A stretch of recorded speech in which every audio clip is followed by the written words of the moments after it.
नमस्कार दोस्तों, good morning. SN academy के ऑनलाइन प्लेटफॉर्म में आप सभी का हार्दिक स्वागत है, अभिनंदन है। मैं शिवराज सिंह आप सभी का एसएन एकेडमी के ऑनलाइन प्लेटफॉर्म में हार्दिक स्वागत करता हूं, अभिनंदन करता हूं। चलेगा, आज अपन एक इंपॉर्टेंट टॉपिक पढ़ते हैं, उसका नाम बेटा ओटीआई इशू इमरजेंसी। अपन नोटसेट से पहले आखिरी प्रहार कर रहे हैं। नोटसेट पे आपके लिए 35 डेज का स्पेशल क्रैश कोर्स लॉन्च किया गया है, जिसकी वैलिडिटी 1 ईयर तक रहेगी। इस क्रैश कोर्स में बेटा आपको रिकॉर्डेड प्लस लाइव दोनों तरह के लगभग 15,000 एमसीक्यू विद सॉल्यूशन आपको अवेलेबल होंगे। एमसीक्यू क्वेश्चंस की पीडीएफ और विद रेशनल थ्योरी आपको करवाई जाएगी। एमसीक्यूज की पीडीएफ और नोट्स आपके अवेलेबल रहेंगे बेटा। ये सारी क्लासेस शिवांगी नर्सिंग एकेडमी के ऐप पर लाइव होगी और लाइव होने के बाद सेव हो जाएगी, आप उन्हें कभी भी देख सकते हो बेटा। यहाँ पे दोनों तरह की क्लासेस है, कुछ क्लासेस लाइव होगी और कुछ सेव रहेगी। आपके सिस्टमेटिक सारी क्लासेस सेव है, आप समय खराब नहीं करें। एक महीने में रोज 5-6 घंटा भी पढ़ोगे तो आराम से सिलेबस कवर कर पाओगे। यस बेटा, छोटी छोटी बातें और सिलेक्शन, जिसकी फीस है मात्र 2,999, यानी 15 दिन की हॉस्टल फीस का खर्चा है। एक बार आजमाइश जरूर करें आप। 35 डेज के अंदर बेटा आप मेहनत करें और सिलेक्शन नहीं, रैंक भी निकालें। 8368066088 पे या 8686865368 पे कॉन्टैक्ट करें, चलिएगा। इसके अलावा एसएन एकेडमी की तरफ से ऑनलाइन रेगुलर बैच अवेलेबल है बेटा, जिसकी फीस है 8,999। इसमें टेस्ट सीरीज फ्री है, क्रैश कोर्स 2021-22 का फ्री है, फ्री कंप्लीट नोट्स है बेटा, 15,000 MCQ question with live solution और सेंट्रल गवर्नमेंट फैकल्टी आपको पढ़ाएगी बेटा। 8368066088 पे कांटेक्ट कर सकते हैं। ये बेस नोटसेट एम्स 2022 को अभी टारगेट कर रहा है। इसी बेस से Rajasthan CHO, Rajasthan staff nurse, ESIC की सुन लो 1902 के करीब पहुंचे सैंक्शन होने वाली है, ये आएगी जल्दी, फिर बाद में मत कहना, इसलिए अभी से शुरुआत करें। GPSSB Gujarat, AMC Gujarat, VMC Gujarat, Gujarat CHO, railway registration और आपका recruitment board, RRB, DSSB, PGI Chandigarh की आपकी वैकेंसी आने वाली है, जीएमसीएच, जिपमर और निमांस की। तो ये जो अपकमिंग वैकेंसीज है उनके लिए तैयारी करें बेटा। साथ के साथ है ऑनलाइन फीस है बेटा 8,999। क्लासेस की शुरुआत करते हैं थॉट ऑफ द डे से, और आज की थॉट ऑफ द डे है कि बाद में पछतावे से बेहतर है एक बार जी जान लगा के और की ली जाए, कोशिश कर ली जाए। समझ रहे हैं आप? जब एग्जाम हो जाता है, रिजल्ट आता है ना, तो क्वालिफाई हो जाता है, फिर लड़के फोन करते हैं, सर काश लास्ट मोमेंट आपको 2 दिन पहले देख लिया होता तो सिलेक्शन हो जाता। ऐसा होता है कि नहीं होता है? ऐसा मेरे साथ कम से कम 2-3 हज़ार फोन आते हैं हमारे पास, ऐसे मैसेज आते हैं। इसलिए कहता हूँ लास्ट में पछताने से बेहतर है एक नंबर की कमी से भी अगर आप रह जाते हो ना, तो पूरा साल भर आपके दिल में घुटन होती। और मैंने आपने कहा कि जितना आपने पढ़ा, चाहे आपका कोर्स पूरा भी नहीं हुआ, आप अपने कोर्स को कवर भी नहीं कर पाए, कोई दिक्कत नहीं, जितना आपको आता है ना उसको भी बेहतरीन ढंग के देखे आओ आप, आपका सिलेक्शन हो जाएगा। अपने आप पे यकीन रखें और आखिरी दम तक मेहनत करें। देना नहीं देना ईश्वर के हाथ में है, और बाद में पछताने से बेटर है कि अभी आप जी जान लगा के क्या कर ले, कोशिश कर ले भाई, और यही अपने हाथ में है। मेहनत करें, भटकना बंद करें इधर उधर। चलिएगा, शुरुआत करते हैं बेटा। अपन यहाँ पे अपन सिस्टमेटिक स्टडी कर रहे हैं अपन यहाँ पे, क्लियर है? चलिएगा, पहला क्वेश्चन आराम से आप वीडियो देखिएगा, वीडियो बेस्ड क्वेश्चन है आपका बेटा, आराम से वीडियो देखिएगा और फिर आप रिप्लाई करिएगा। पहले देखिएगा, ये ईसीजी मॉनिटर है, इसको दर्शाया गया आपको। ईसीजी मोटर में आपको रिदम देखनी है, ये डिफिब्रिलेटर सेट किया है, ये छोटा डोन नर्सिंग ऑफिसर है जो असिस्ट कर रहा है, छोटी डोन है, डोन नहीं हमारे पास में। और ये रिदम देख रहे हैं, जैसे डिफिब्रिलेट किया पर्सन की रिदम क्या हो गई, नॉर्मल हो गई, क्लियर है? वापस देखिएगा किस तरह की ईसीजी है, पहला क्वेश्चन। दूसरा, करंट कितने में सेट करते हैं ऐसे केसेस में? चार्ज किया, क्लियर अप, और क्या कर दिया आपने, 3rd और 5th इंटरकोस्टल स्पेस पे पेडल को रखा आपने और क्या किया, शॉक डिलीवर किया। शॉक डिलीवर करने के बाद जो एबनॉर्मल कार्डिक रिदम है वो वापस देखो नॉर्मल हो गई, हार्ट रेट सेटल हो गई, क्लियर है? एक बार और देख लो आप, 3 तिगाड़ा अच्छा होता है। फिर मैं इससे यहां से क्वेश्चन पूछूंगा आपसे। गुड मॉर्निंग टू ऑल, सभी लोग आ जाओ बेटा लाइव, और वीडियो को लाइक और शेयर कर दे धमाक से।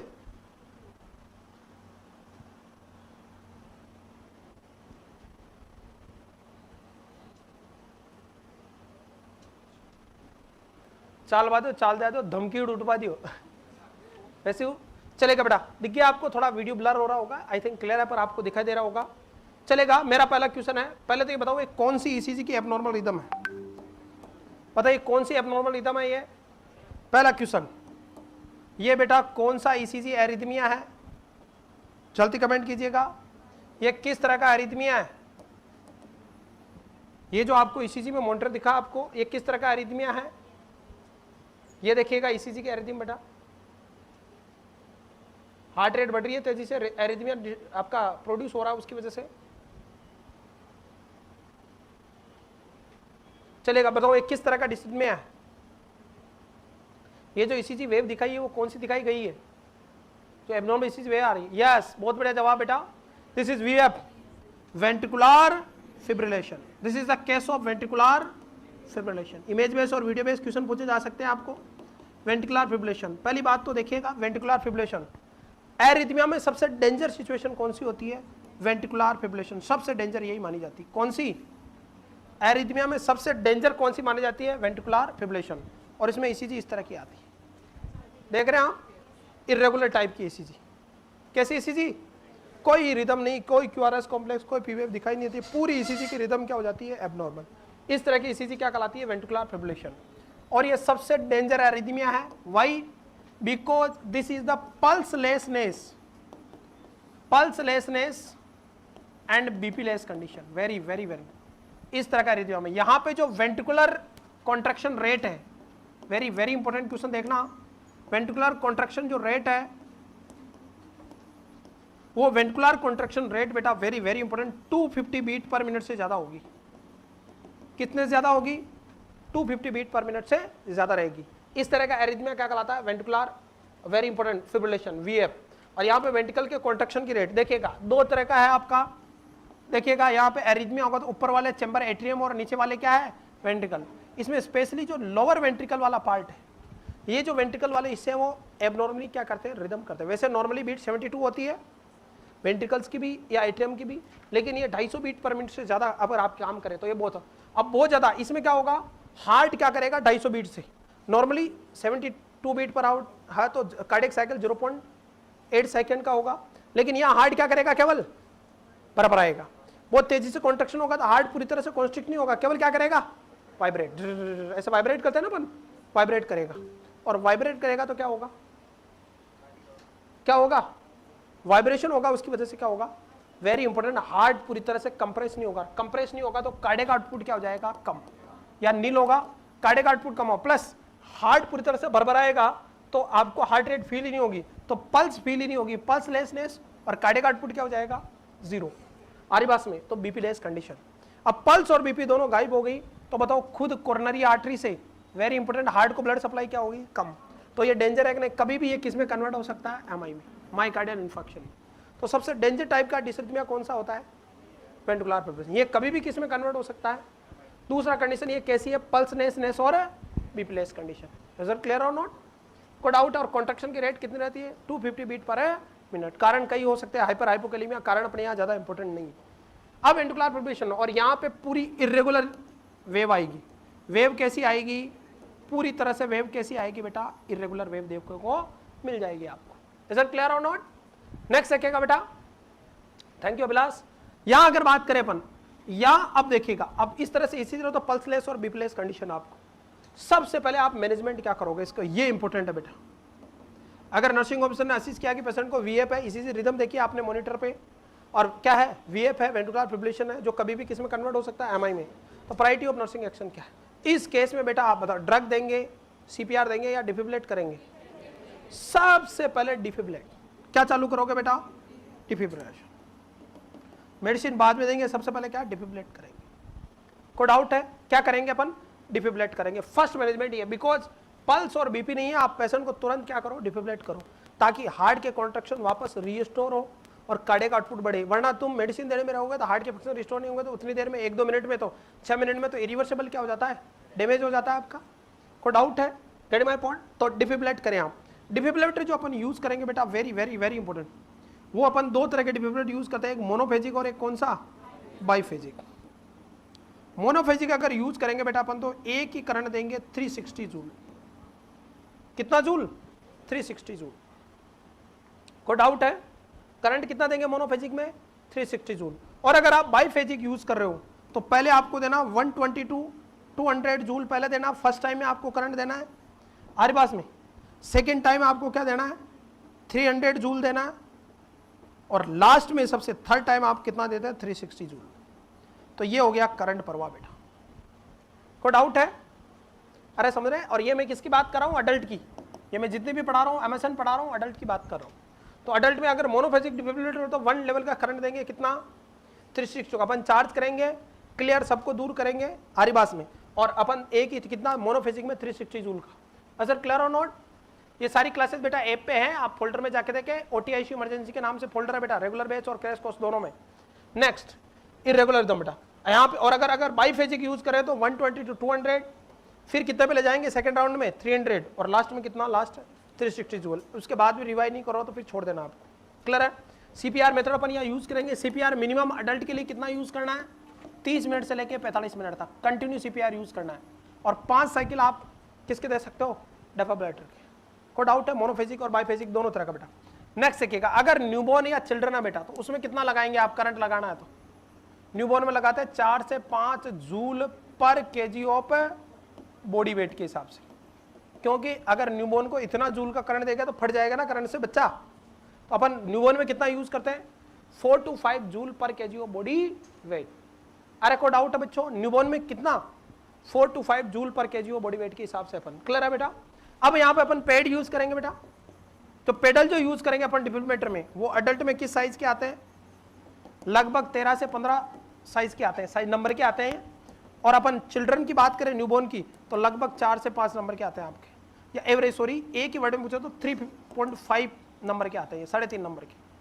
कोई डाउट है? पेडल को कहाँ रखोगे, तो एक राइट साइड में तो रखोगे आप, कहाँ पे, थर्ड इंटरकोस्टल स्पेस में, थर्ड इंटरकोस्टल स्पेस में मिड क्लेविकुलर लाइन पे, और लेफ्ट साइड में कहाँ लिखोगे, 5th इंटरकोस्टल स्पेस में। पेडल को अपन यहाँ पुट करेंगे। क्लियर बेटा? पेडल कहाँ रखोगे, तो एक तो पेडल कहाँ रखोगे, थर्ड इंटरकोस्टल स्पेस में, और एक कहाँ, हर बेस में। कोई डाउट है? चलें आगे, आगे बढ़ जाएं। अब ये पेडल ज्यादा इंपॉर्टेंट नहीं है। अब बेटा आप पेडल जो रख रहे हो ये बहुत इंपॉर्टेंट है, पेडल पे प्रेशर कितना लगाना है, पेडल पे प्रेशर कितना लगाना है। अगर आप पेडल रख रहे हो तो पेडल पे जो प्रेशर लगाना है बेटा, वेरी वेरी इंपॉर्टेंट, वो अडल्ट में बात करो तो 25 LB पर इंच स्क्वायर, 25 जूल का प्रेशर। अपन प्रेशर जो रखते हैं ना पेडल पे, उससे पहले आपको क्या लगानी है, जेली। क्या लगानी दोनों पेडल पे, जेली, क्योंकि जेली इलेक्ट्रिकल कंडक्शन का काम करती है, और अपन यहाँ इलेक्ट्रिकल वेव भी दे रहे हैं ताकि जो हार्ट की एबनॉर्मल रिदम है वो क्या हो जाए, आपकी सेट हो जाए। हरी बात में, तो अपन यहाँ पे very very very important, adult में कितना 25 LB पर इंच स्क्वायर का, सॉरी 25 LB का क्या देंगे प्रेशर, जबकि बच्चों में कितना प्रेशर लगाएंगे, चिल्ड्रन वगैरह में, न्यूबॉर्न में, तो न्यूबॉर्न में लिख लेना बेटा यहाँ पे, वेरी वेरी इंपॉर्टेंट, कितना 10 से 15 LB वो पर केजी ऑफ बॉडी वेट, 4 से 5 LB पर केजी ऑफ बॉडी वेट। तो 3 किलो का बच्चा है तो कितना, 10 से 15 के आसपास, और अडल्ट में कितना जूल लगाना है, 15। तो ये तो हो गया डिफिब्रिलेटर। सीपीआर के अंदर लास्ट है कार्डियोपल्मोनरी रजिस्ट्रेशन करते हैं अपन, तो अपन क्या फॉलो करते हैं, सीपीआर का फॉर्मूला है, अडल्ट में सीपीआर चल रहा है तो क्या फॉलो करोगे, CABD। अरे क्या फॉलो करोगे, सबसे पहले सर्कुलेशन, और सर्कुलेशन को मेंटेन करने के लिए अपन क्या देंगे, चेस्ट कंप्रेशन, क्या देंगे, और फिर एयरवे को मैनेज करेंगे, एयरवे को ओपन करेंगे, इसलिए ब्रीथिंग देंगे। अब बेटा chest compression and ventilation ratio कितना रहेगा अडल्ट में, रेशियो अगर 1 है तो भी 30:2, और रेशियो 2 है तो भी कितना, 30:2। चाहे रेशियो 1 हो चाहे 2 हो, अडल्ट में हमेशा क्या रहेगा, 30:2 ही रहेगा। इज इट क्लियर और नॉट? को डाउट है? ब्रीथिंग देंगे अपन माउथ टू माउथ। अगर ये कब होता है, जब बाहर आउटसाइड में, हॉस्पिटल में है तो आप क्या करोगे, एम्बूबैग से ऑक्सीजन दे सकते हैं आप, पॉजिटिव प्रेशर वेंटिलेशन दे सकते हैं। लेकिन अगर आप बेड्स रोड साइड पे पेशेंट और आपके पास इक्विपमेंट अवेलेबल नहीं है तो यहाँ माउथ टू माउथ देंगे। कैसे देंगे, माउथ टू माउथ। कितनी % ऑक्सीजन डिलीवर होती है, 16%, क्योंकि अपन एक्सपायरेटरी एयर देते हैं उसको। माउथ टू माउथ में कितनी % ऑक्सीजन डिलीवर होती है, क्वेश्चन आज का 60%। नेक्स्ट, ब्रीथिंग कितने सेकंड के लिए देनी है, very very very important, 1 to 2 second. ये क्वेश्चन आ चुका है एम्स में। गहरी सांस ले, मुंह में फूंक देते हैं, पूरी टाइट अराउंड सील बना के अपन, गेट माय पॉइंट पेशेंट के। तो यहां अपन माउथ टू माउथ क्या देंगे, क्या देंगे, माउथ टू माउथ क्या देंगे अपन यहाँ पे, रेस्पिरेशन। उसमें ऑक्सीजन कितनी डिलीवर होती है, 16%, क्योंकि वो एक्सपायरेटरी एयर। कैसी एयर है, इन्वायरमेंट से 21% लेते हैं, छोड़ते कितनी, 16%, तो वो एक्सपायरेटरी देते हैं अपन। और कितनी देर में छोड़नी है, 1 से 2 सेकंड में। और एक वेंटिलेशन के बीच में गैप कितना रखना, 6 से 8 सेकंड। ये सब क्वेश्चन आ चुका बेटा, कितना, 6 से 8 सेकंड तक। This is adult CPR. आरीबास में बच्चों CAB ब्रीथिंग, और फिर क्या करेंगे लास्ट में डिफिब्रिलेट। डिफिब्रिलेट में अपन मोनोफेजिक में 360, और बाईफेजिक में 120 से 200 यानी 200 जूल पहले, फिर 300 और फिर 360 तक लेके जाते हैं। प्रेशर 25 LP पर इंच स्क्वायर रखना है। रेस्क्यूअर चाहे 1 हो चाहे 2, रेशियो हमेशा चेस्ट कंप्रेशन और वेंटिलेशन रेशियो कितना रहेगा, 3:2 रहेगा बेटा। पेडल का साइज। नेक्स्ट वेंटिकुलर फिब्रिलेशन आपने ये दिया, उसके बाद आप क्या ड्रग दोगे आजकल वेंटिकुलर फिब्रिलेशन अगर हो रहा है तो इंजेक्शन सबसे पहले देते हैं एड्रेनलिन, हालांकि ड्रग ऑफ चॉइस नहीं है, एपिनेफ्रिन जिसको बोलते हैं अपन, ये जो देते हैं 1:10,000 के रेशियो में देते हैं। ये क्वेश्चन आ चुका है टाइम्स में, very very very important, IVIM use करते हैं इसका। सबसे पहले क्या देते हैं रिदम को सेट करने के लिए, इंजेक्शन एड्रेनलिन, हालांकि ये ड्रग ऑफ चॉइस नहीं है लेकिन आजकल यूज करते हैं। Gate my point. First treatment लिखा है तो ADR की तरफ जा सकता है आपका, क्लियर है। तो अपन इंजेक्शन एड्रेनलिन लगाते हैं। एड्रेनलिन क्या करेगा बेटा, आइनोट्रोपिक ड्रग है, फोर्सफुल आपके हार्ट की कॉन्ट्रैक्शन कराता है, हार्ट रेट को बढ़ाता है। यहाँ पे बहुत ज्यादा 250 है तो ये रिड्यूस करके लगभग 100-125 तक लाएगा, जिससे थोड़ा कार्डियक आउटपुट बढ़ेगा। इज इट क्लियर और नॉट। तो इंजेक्शन एड्रेनलिन 1:10,000 के रेशियो में, IV या IM यूज 0.1 mg पर ml के हिसाब से आता है ना, तो जो डाइल्यूशन रेशियो होता है वो कितना आता है इसका, 1:10,000। इज इट क्लियर और नॉट। नेक्स्ट देखिएगा बेटा दूसरे नंबर पे, इसके अलावा अगर वेंटिकुलर फिब्रिलेशन है तो ड्रग ऑफ चॉइस क्या रहेगी, तो ड्रग ऑफ चॉइस रहेगी बेटा आपका वेरी वेरी वेरी इंपॉर्टेंट, बताइए ड्रग ऑफ चॉइस क्या रहेगी, अमाइडोरॉन। कौन सी, जो कि एक पोटेशियम चैनल ब्लॉकर है। अरे कैसी ब्लॉकर है, पोटेशियम चैनल ब्लॉकर है बेटा। इज इट क्लियर और नॉट। और ये पोटेशियम चैनल ब्लॉकर है, अमाइडोरॉन आपका ड्रग। इसका मोस्ट कॉमन साइड इफेक्ट क्या है, फोटोफोबिया, थायराइड प्रॉब्लम करती है, पेरिफेरल न्यूरोपैथी करती है, लंग्स फाइब्रोसिस करती है।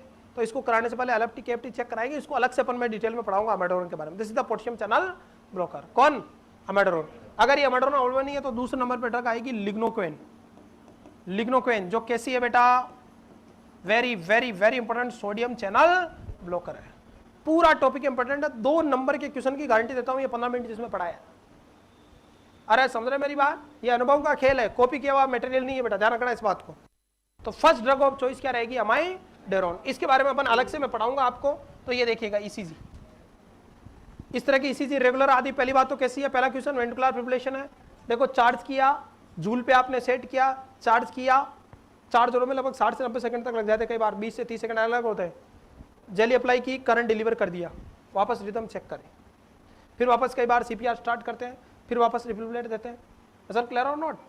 कोई डाउट है, 2 मिनट में कितने साइकिल पूरे कर लेते हैं, 5 साइकिल। कितने साइकिल, 5 साइकिल। कोई डाउट है, और ऐसे कितनी बार साइकिल दे सकते हैं, 5 बार। कोई डाउट है, चलें आगे। 30 से 45 मिनट तक आपको कंटिन्यू क्या देना, CP। हाँ, इसमें कोई डाउट हो तो कमेंट करें।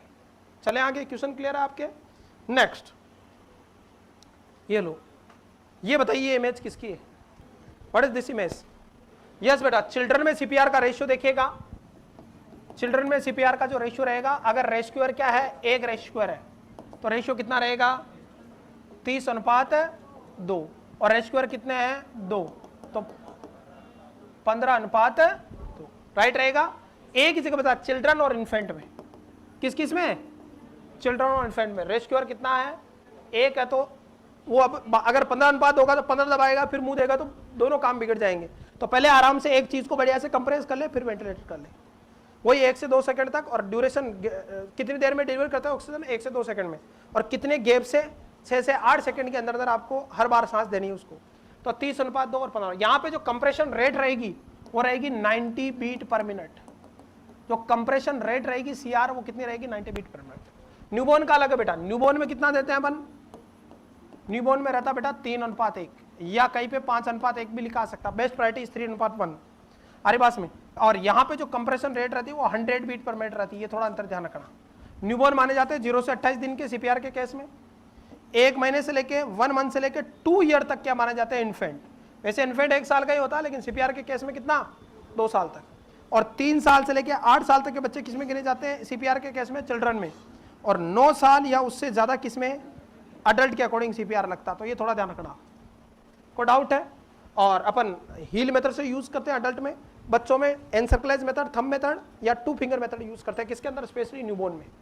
बाकी सब में क्या, heel method, 1 heel method, both heel method वगैरह यूज करते हैं अपन। तो ये जनरल। बताइए ये इमेज किसकी है, जल्दी कमेंट कीजिएगा। ये ECG किसकी है, यस बेटा, this is ventricular tachycardia. This is the case of ventricular tachycardia, VT। Exam में VT और VF लिखा आ सकता है, वेंट्रिकुलर टेकिकार्डिया। वेंट्रिकुलर जो टेकिकार्डिया बेटा वेरी वेंट, यहाँ पे वेंट्रिकल के कॉन्ट्रैक्शन की रेट कितनी होती है 150 से लेके 250 बीट पर मिनट, यानी 150 से ऊपर होगी और 250 से क्या होगी नीचे, 250 से ऊपर पीस में चले जाती है वेंट्रिकुलर फिब्रिलेशन में, तो आपका कितना 150 टू 250 बीट पर मिनट तक आपकी रेट रहेगी वेंट्रिकुलर टेकिकार्डिया। वेंट्रिकुलर टेकिकार्डिया में नेक्स्ट क्वेश्चन बेटा आपकी ईसीजी इस तरह की होगी, आरबास में पी वेव आपकी क्या मिलेगी एलमेंट एब्सेंट मिलेगी, और पी वेव क्या मिलेगी, पी वेव क्या मिलेगी एब्सेंट, और क्यूआरएस कॉम्प्लेक्स क्या हो जाएगा वाइड, है क्या नहीं है। अब बताओ इस स्थिति में आपको बेटा वेरी वेरी केवल क्यूआरएस कॉम्प्लेक्स ही आता है, ये क्वेश्चन बहुत आते हैं वीटी और वीएफ के, एक क्वेश्चन कंफर्म आएगा इसलिए मैं बता रहा हूं यहाँ पे। यहाँ ड्रग ऑफ चॉइस क्या, तो ड्रग ऑफ चॉइस मानी जाती है बेटा वेरापेमिल, क्या मानी जाती है, जो कि कैसी है कैल्शियम चैनल ब्लॉकर है, ये बहुत सारी जगह काम आती है। सीसीबी बहुत सिस्टोलिक और डायस्टोलिक बीपी दोनों को मेंटेन करती है आपकी। कौन सी कैल्शियम चैनल ब्लॉकर सबसे बढ़िया मानी जाती है, ये एंजाइना के ट्रीटमेंट में पेन किलर के रूप में काम मिली जाती है, एंजाइना के रूप में, हाइपरटेंशन में काम मिली जाती है, आपका कौन सा वेंट्रिकुलर टेकिकार्डिया के केस में यूज ली जाती है बेटा, कौन, अरे कौन आपकी वेरापेमिल, जो कि कैसी ड्रग है कैल्शियम चैनल ब्लॉकर। इसके अलावा इससे भी आराम नहीं मिला तो बताओ पेशेंट को क्या करेंगे बेटा, very very very important cardioversion. What is the difference between cardioversion and defibrillator, और बताओ यहां कितना करंट देते हैं वेंट्रिकुलर, अगर आप टेकिकार्डिया है तो करंट कितना दोगे,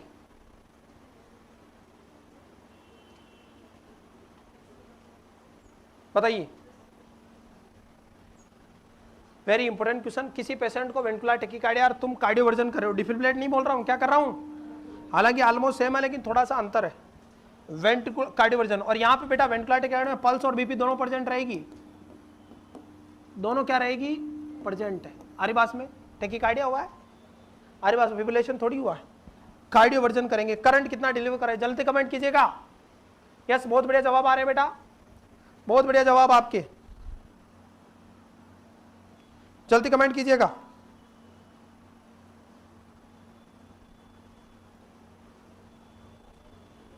यस यस, कार्डियोवर्जन कब किया जाता है, जब पल्स और बीपी प्रेजेंट हो, और डिफिब्रिलेट कब किया जाता है, जब पल्स लेस और बीपी लेस कंडीशन हो। आरिबास में एक अंतर तो ये ध्यान रखना, ये सिंक्रोनाइज होता है वो एसिंक्रोनाइज होता है। आरिबास में करंट कितना देंगे कार्डियोवर्जन में, लो करंट देते हैं। यस बेटा गलत जवाब है आपके। यहां अगर बात करें आप अडल्ट में बेटा तो 50 से 100 जूल से शुरू करें, कितने से, मिनिमम करंट कितना देना है 50 जूल। वैसे बेस्ट आंसर ये एम्स में आया था कि पेशेंट को कार्डियोवर्जन में करंट कितना देते, उसने कंडीशन नहीं दी थी तो 50 से 100 जूल, लेकिन वेंट्रिकुलर फिब्रिलेशन है तो आप इसको करंट को कितने जूल तक ले जा सकते हो, 200 जूल तक, कितने जूल तक, पर शुरुआत कहां से करें 50 जूल से, कार्डियोवर्जन।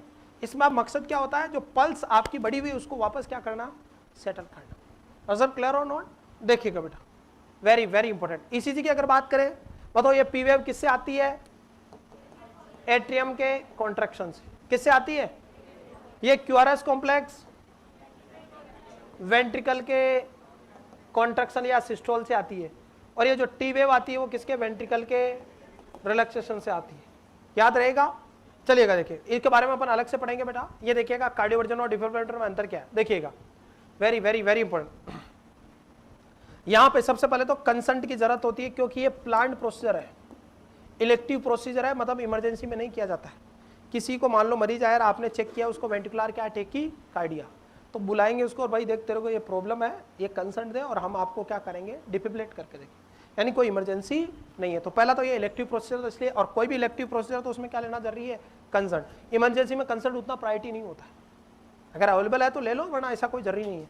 हमारी पास client awake and frequent sedated, client इसमें क्या रहेगा, जागता रहेगा, और सेडेट करके रखना आपको बीच बीच में। सिंक्रोनाइज विद क्यूआरएस, यानी क्यूआरएस कॉम्प्लेक्स सही होगा, पल्स पेशेंट की बीपी और पल्स क्या रहेगी प्रेजेंट, स्पेशली पल्स प्रेजेंट रहेगी। 50 से 200 जूल तक का क्या देना आपको, करंट देना। मिनिमम करंट कितना कार्डियोवर्जन में 50 जूल, और इलेक्ट्रोकार्डियोग्राफी मॉनिटर आपको करते रहना। जबकि defibrillator very very very important, defibrillator कब, जब आपका फिब्रिलेट हो रहा है पर्सन, यानी इमरजेंसी कंडीशन है। कैसी कंडीशन है, पेशेंट को आपने देखा और सडन के आगे अरेस्ट, ऐसी स्थिति। कोई डाउट है, वेंट्रिकुलर फिब्रिलेशन या वेंट्रिकुलर टेकिकार्डिया में दोनों में कर सकते हैं इसको भी, लेकिन मोस्टली फिब्रिलेशन में किया जाता है।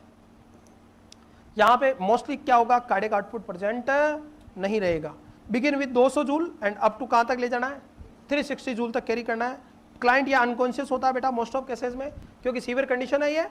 फिब्रिलेशन कभी भी किस में बदल सकता है, एमआई में, क्योंकि पल्सलेस और बीपी कंडीशन है। 1-1.5 मिनट आपने इलाज नहीं किया तो इरिवर्सिबल क्या हो जाएंगे चेंजेस, और ब्रेन भी डैमेज हो सकता है, स्ट्रोक वगैरह हो सकता है, ब्लड सप्लाई रुकेगी तो कार्डियक आउटपुट कम हो रहा है, बीपी बिल्कुल ही खत्म हो रही है, बीपी 0 हो गई है, तो उस स्थिति में तो यहाँ इमरजेंसी प्रोसीजर है तो कंसर्ट अनसर्ट उतना जरूरी नहीं।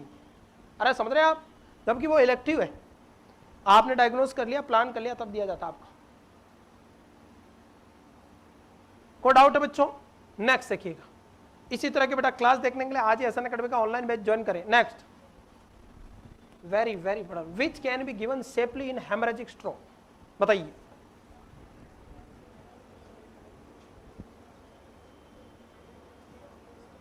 बताइए बच्चों, हेमरेजिक स्ट्रोक है किसी को तो क्या सेफली देंगे आप?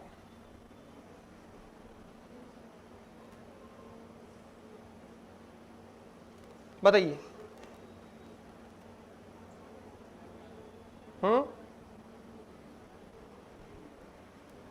नेक्स्ट क्वेश्चन बेटा, इमरजेंसी ओटी आईसीयू के क्वेश्चन है ये आपको नॉर्मल नहीं मिलेंगे, इनके पीछे बहुत सारे कंसेप्ट छिपे हुए हैं, और ये दिल्ली एम्स से उनका सीपीआर मॉडल चलता है ना, उससे उठाए हुए। मैंने जब दिल्ली एम्स में काम किया तब के बनाए हुए क्वेश्चन है, और आज दिन तक यही पढ़ा रहा हूँ, इसी से सिलेक्शन हो जाता है, ज़्यादा इधर उधर से कॉपी नहीं करनी पड़ती किसी की। चलिएगा, blood transfusion, colloids, normal saline या हाइपरटोनिक फ्लूइड्स। देखिएगा, हेमरेजिक शॉक बेटा, कैसा सेक? हेमरेजिक शॉक यानी any type amount of bleeding, आरिबास में अगर 10 से 30% तक ब्लीडिंग है तो माइल्ड टू मॉडरेट टाइप का, और 30% से ज्यादा है तो कैसा हेमरेज होगा? सीवियर हेमरेज, यानी टोटल ब्लड है उसका 30% से ज्यादा ब्लड लॉस हो जाए, क्या कहलाएगा? Severe haemorrhage. और अगर ये 40% से ज्यादा ब्लड लॉस हो जाए तो पर्सन की क्या हो सकती है? डेथ। फॉर एग्जाम्पल, आपके अंदर 5 लीटर ब्लड है, उस 5 लीटर का 40% कितना हो गया? 2 लीटर या 2.5 लीटर ब्लड आपका लॉस हो गया तो क्या होगा? पर्सन की डेथ हो सकती है। असर क्लियर हो नॉट बेटा? तो हेमरेजिक शॉक, और हेमरेजिक शॉक में लेटर स्टेज में आपको कौन सा शॉक होता है? Hypovolaemic shock. This is the type of कौन सा शॉक? Hypovolaemic shock. बताओ, अगर किसी पर्सन को हेमरेजिक या हाइपोवोलेमिक शॉक है तो ब्लीडिंग तो होगी, क्या होगी? ब्लीडिंग तो होगी। बताओ अर्ली सिम्टम क्या होगा? पहला क्वेश्चन ये, what is the early symptom of hypovolaemic या हेमरेजिक शॉक? पहला क्वेश्चन बहुत इंपॉर्टेंट है और 2 बार एम्स में रिपीट हुआ बेटा। This is the note shot question. नहीं, बताइए, अगर मरीज को हाइपोवोलेमिक शॉक है तो मेरा क्वेश्चन है कि what is the early symptom of hypovolaemic shock? आराम से जवाब दीजिएगा बेटा। राजकुमार जी 2 आंसर दे रहे हैं, डी और बेटा, ऐसे कंफ्यूज ना हो। अल्बर्ट का गलत जवाब है बेटा, सही कोशिश करें आप। खुशबू बहुत बढ़िया जवाब बेटा, यस बहुत बढ़िया जवाब। आदिल आपका भी yes, early symptom is tachycardia. Why देखिएगा, सोचो मेरी बात सुनिएगा, किसी को हाइपोवोलेमिया हुआ या हेमरेज हुआ, ब्लड लॉस होगा तो बॉडी में फ्लूइड वॉल्यूम क्या होगी? ब्लड में, अरे ब्लड वॉल्यूम क्या होगी? अरे ब्लड वॉल्यूम डिक्रीज होगी कि नहीं होगी? ब्लड वॉल्यूम जैसे डिक्रीज होगी तो वीनस रिटर्न क्या होगा? कम। वीनस रिटर्न कम होगा तो कार्डियक आउटपुट क्या होगा? कम। वीनस रिटर्न कम होगा तो लेफ्ट वेंट्रिकल अयोटा में ब्लड भी क्या करेगा? पंप। लेफ्ट वेंट्रिकल कम पलट करेगा तो आपका जो असेंडिंग अयोटा से कौन निकलती है? कोरोनरी आर्टरी, उसमें भी ब्लड की कमी होगी, और ब्लड की कमी होगी तो हार्ट को ब्लड सप्लाई क्या हो जाएगी? कम। हार्ट को ब्लड सप्लाई जैसे ही कम होगी तो कौन एक्टिवेट होगा? सिंपैथेटिक। कौन एक्टिवेट होगा? और कंपनसेट करने के लिए क्या होगा? टैकीकार्डिया। हालांकि ये थोड़ी देर ही रहेगा पर अर्ली सिम्टम ये रहेगा। फिर उसके बाद में जब हार्ट को ऑक्सीजन नहीं मिलेगी तो धीरे धीरे किस में चला जाएगा? ब्रेडी में, और अरेस्ट तक आ सकते हैं। तो अर्ली सिम्टम पूछे तो क्या रहेगा? टैकीकार्डिया। कोई डाउट है? हाइपोवोलेमिक और हेमरेज होगा तो फिर आपकी स्किन धीरे धीरे बॉडी, ब्लड लॉस हो गया तो खून गर्म होता है, अब खून की क्या हो रही है? ब्लड की कमी, तो स्किन ठंडी पड़ जाएगी, तो कोल्ड एंड क्लेमी स्किन देखने को मिलेगी। ये लेट में आएगा, अर्ली में कौन होता है? टैकीकार्डिया। फिर धीरे धीरे हाइपोवोलेमिया होगा तो लेट सिम्टम क्या आता है? ओलिगोयूरिया। ये भी एम्स में क्वेश्चन आ चुका है। Very very very very important question ये है कि हाइपोवोलेमिक शॉक है तो लेट सिम्टम क्या रहेगा? Oliguria. Why? Because hypovolaemic shock है तो ब्लड वॉल्यूम कम है तो किडनी को जीएफआर क्या मिलेगी? कम। किडनी की जीएफआर कम होगी तो यूरिन आउटपुट क्या हो जाएगा? कम। ये 24 से 48 घंटे बाद देखा जा सकता है। तो पेशेंट को क्या हो सकता है? लेट सिम्टम में क्या होता है? ओलिगोयूरिया। और अर्ली सिम्टम क्या रहेगा? Compensatory tachycardia. छोटी छोटी बातें और सिलेक्शन बेटा। कोई डाउट है? अब ऐसे मरीज में कौन सा नॉर्मल सलाइन आपको क्या देना है? देखिएगा क्यों कैसा शोक है बाल को? हेमरेज। हेमरेज में आरबीसी लॉस हो रही कि नहीं हो रही, ये बताओ आप। डब्ल्यूबीसी प्लेटलेट को तो छोड़िएगा, सेकेंडरी काम है, मेन कौन है? आरबीसी। आरबीसी क्या कैरी करती है? ऑक्सीजन। अब हेमरेजिक शोक का ब्लड लॉस हो रहा तो ब्लड तो ट्रांसफ्यूज कर दो।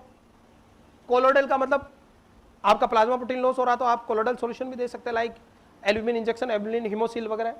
आरिबास में हाइपरटोनिक सॉल्यूशन लाइक वही एल्ब्यूमिन वगैरह यूज कर सकते हो, लेकिन नॉर्मल सलाइन सावधानी से देना। क्यों? ज्यादा नहीं देना। वाई? बिकॉज तुमने नॉर्मल देते बेटा 1 से 2 लीटर, पहले देते थे 2 से 3 लीटर, आजकल कितना देने लग गए? 1 से 2 लीटर। एनएस या क्या यूज करोगे? आरएल, जो आइसोट्रिंक्वेट। अब ये कम क्यों देते? अब सोचेगा आपका ब्लड था 5 लीटर, उसमें से 1 लीटर लॉस हो गया तो बचा कितना? 4 लीटर। अब आपका इस 4 लीटर में से 55% तो क्या है? प्लाज्मा है जिसमें पानी है, और 45% क्या है? ब्लड सेल है, मान लीजिएगा। और आरबीसी लॉस होगी तो ब्लड सेल थोड़ी क्या होगी? कम। तो ऑलरेडी ब्लड सेल क्या है? कम। फिर तुमने एनएस क्या दे दी? ज्यादा, तो हीमोडाइल्यूशन होगा कि नहीं होगा? और हीमोडाइल्यूशन होगा तो हाइपोक्सिया और साइनोसिस होगा कि नहीं होगा? इसलिए आपको क्वेश्चनली देना, क्योंकि आरबीसी लॉस हो गई है, पानी उतना लॉस है। अब तुमने पानी दे दिया तो आरबीसी का क्या हो जाएगा? डाइल्यूशन हो जाएगा, और पर्सन की ऑक्सीजन कैरिंग कैपेसिटी और क्या होगी? कम। तो ऐसे मरीजों को एनएस आपको क्वेश्चनली देना, नॉर्मल सलाइन या आइसोटोनिक फ्लूइड वगैरह, आरएल वगैरह आरिबास में। क्यों? क्योंकि पेशेंट को क्या हो सकता है? हीमोडाइल्यूशन हो सकता है। बहुत इंपॉर्टेंट है, 5 से क्वेश्चन बन गए। मैं इधर से ये थ्योरी पढ़ा रहा हूं, ये सब एक एक वर्ड से क्वेश्चन आते हैं यहां से। अरे समझ रहे नहीं समझ रहे? चले आगे, नेक्स्ट देखिएगा बच्चों। Which of the following is not a cause of cardiac arrest? अब 2-3 मैं क्वेश्चन और बता देता हूं यहां पे बेटा, वेरी इंपॉर्टेंट। एक तो था, एक बताओ न्यूरोजेनिक शॉक। कौन सा शॉक? न्यूरोजेनिक शॉक के अंदर बेटा very very important classical sign symptom क्या है? न्यूरोजेनिक शॉक का मतलब आपका बताओ, आपका बीपी को या आपका हार्ट को कंट्रोल कौन करता है? अरे मेडुला ऑब्लोंगेटा कौन कंट्रोल करता है? और this is the part of किसका? Brain stem. मान लो ब्रेन स्टेम डैमेज हो जाए या ब्रेन में कोई न्यूरोलॉजिकल प्रॉब्लम हो, उसकी वजह से हार्ट का कंट्रोल लॉस हो जाए, तो अर्ली सिम्टम क्या होगा? Warm and flush skin. क्यों? क्योंकि अगर बेटा नर्वस सिस्टम डैमेज होगा तो आपका सिंपैथेटिक कंट्रोल लॉस होगा, सिंपैथेटिक कंट्रोल लॉस होगा तो वेसो कंस्ट्रिक्शन की जगह क्या होगा? वेसो डायलेशन। और वेसो डायलेशन होने से कैसी skin? Warm and flush skin. और लास्ट में मरीज को क्या होगा? हाइपोटेंशन। एंड लेटर स्टेज में क्या होगा? ब्रेडीकार्डिया। Neurogenic shock. अगर मरीज को कार्डियोजेनिक शॉक है बेटा, अरे कैसा शॉक है? कार्डियोजेनिक शॉक है, तो बताओ अर्ली सिम्टम क्या होगा? कार्डियोजेनिक शॉक का मतलब नर्वस सिस्टम सब सही है, लेकिन कार्डियक कंडक्शन सिस्टम भी फेल होगा, जैसे ऐसे नोड एवी नोड, इनमें दिक्कत है, या हार्ट में मस्कुलर हाइपरट्रोफी है, हार्ट में प्रॉब्लम है, या किसी मरीज को क्या हुआ? एमआई आया तो हार्ट का जो लेफ्ट वेंट्रिकल उसकी कॉन्ट्रैक्शन पावर क्या हो गई है? कम हो रही। तो उस स्थिति में क्या रहेगा? Early symptom. कार्डियोजेनिक शॉक होगा तो कार्डियक आउटपुट क्या होगा बेटा? कम। Heart is unable to pump the blood. Shock क्या होगा? क्लियर है? Shock is a condition characterised by unable to pump blood according to body demand, that decrease tissue perfusion and decrease cardiac output. Tissue perfusion कम होगा तो cardiac output कम होगा, तो heart को भी आउटपुट कम मिलेगा, प्लस कार्डियक आउटपुट कम होगा बेटा तो ब्रेन को भी ऑक्सीजन क्या मिलेगी? कम। डिक्रीज ऑक्सीजन टू ब्रेन, और ब्रेन को ऑक्सीजन कम मिलती है तो अर्ली सिम्टम क्या आगा था? Altered level of consciousness. Very very very important. अरे अल्टर्ड लेवल ऑफ कॉन्शियसनेस देखने को मिल जाएगा कार्डियोजेनिक शॉक में। हार्ट बराबर पंप नहीं करा, फिर अपन क्या देंगे? आइनोट्रोपिक ड्रग वगैरह यूज करेंगे अपन, एडीआर, नोरेड वगैरह, वेसोप्रेसिन वगैरह, ताकि हार्ट रेट क्या हो? बढ़े। कोई डाउट है बच्चों? तो ये 2-3 क्वेश्चन ध्यान रखना, ये न्यूरोजेनिक, कार्डियोजेनिक और हाइपोवोलेमिक शॉक। हाइपोवोलेमिक शॉक इसमें haemorrhagic, traumatic, post surgery shock, आरिबास में ये स्ट्रोक वाले शॉक, वो सब इसमें आते हैं। इज इट क्लियर और नॉट? बहुत बढ़िया जवाब बेटा। नेक्स्ट क्वेश्चन आपकी स्क्रीन पे बताइए, which of following is not a cause of cardiac arrest? बताइए कार्डियक अरेस्ट का कौन सा कारण नहीं है? Which of following not a cause of cardiac arrest? Yes, hypovolaemia से बिल्कुल, हाइपोवोलेमिया होगा तो कार्डियक अरेस्ट होगा, क्योंकि क्या होगा? हार्ट को ब्लड सप्लाई कम हो जाएगी। हाइपरवोलेमिया भी ओवरलोड होगा, ज्यादा काम करना पड़ेगा। हाइपर ऑक्सिया से भी नहीं होगा, लेकिन किससे? हाइपरग्लाइसीमिया से नहीं होगा। हाइपर ऑक्सिया भी प्रोड्यूस कर सकता है, कैसे? अगर बॉडी में ऑक्सीजन ज्यादा मिलने लगे, हाइपर ऑक्सिया हो आरिबास में, तो खुद का जो रेस्पिरेटरी सेंटर है वो क्या हो जाएगा? बंद बेटा, क्योंकि रेस्पिरेटरी सेंटर किसके रेस्पॉन्स में काम करता है? CO2 पे। तो वहां पे भी लेटेस्ट स्टेज में हाइपोकैप्निया हो सकता है, सॉरी हाइपोवेंटिलेशन हो सकता है और पेशेंट का अरेस्ट आ सकते हैं। तो राइट आंसर क्या जाएगा, हाइपरग्लाइसीमिया से कभी भी क्या नहीं होगा, कार्डियक अरेस्ट नहीं आता। हाँ, या अगर अरे हाइपरऑक्सिया भी कर सकता बेटा, कैसे, ऑक्सीजन ज्यादा दोगे तो बॉडी में किसकी कमी होगी, CO2 की। CO2 की अगर कमी होगी आपको तो सुनिएगा, उसका जो सेल्फ रेस्पिरेशन है वो क्या जाएगा, स्टॉप। प्लस ऑक्सीजन टॉक्सिसिटी भी तो करता है आरी बास में, गेट माय पॉइंट। तो ये सभी कारण तो हाइपरऑक्सीजन भी हो सकता है, लेकिन किससे, हाइपरग्लाइसीमिया से कभी नहीं होगा। हाइपरग्लाइसीमिया से होगा तो वो अरेस्ट जो आते हैं वो किससे आते हैं, हाइपरलिपिडीमिया से, डायरेक्ट हाइपरग्लाइसीमिया से नहीं आएंगे। So better answer goes to C. ये इसीलिए तो पढ़ा रहा हूं, आपका दिमाग लगता है, ये ऐसे पैटर्न आते हैं। अब दोनों ऑप्शन में आप कंफ्यूज रहते हो ना, this is the AIIMS pattern. बिल्कुल कितना सिंपल क्वेश्चन है, एक छोटा सा पार्ट डालिए कि नोट वर्ड लिख दिया, सिंपल क्वेश्चन आप हर आदमी को, लेकिन इसका जवाब ढूंढना मुश्किल हो जाता है। और ये तभी पॉसिबल है जब आपके कंसेप्ट क्या हो, क्लियर हो। अरे बोलो भाई, छोटी छोटी बातें और सलेक्शन।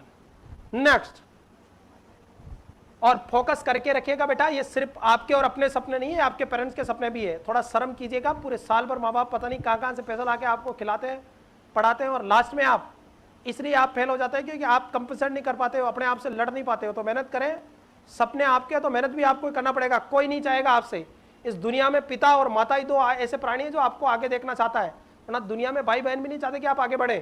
इसलिए मेहनत करें, क्लियर है, देखिएगा, और डेफिनेटली आप कर सकते हैं, क्योंकि हिम्मत मर्दा तो मर्दे खुदा।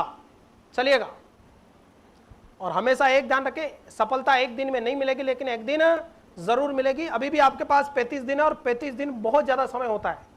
समझ मेरी बात, किसी भी चीज को शुरुआत करने में 3-4 दिन का समय मिलता है, आदत बनाने में 21 दिन का, और सक्सेस होने में 42 दिन का समय लगता है। और तुम्हारे पास अभी भी 35-40 दिन तो है ही है भाई, मेहनत करें। चलिएगा, finding which cause concern during examination of patient in emergency department. कोई पेशेंट इमरजेंसी में एडमिट हुआ है।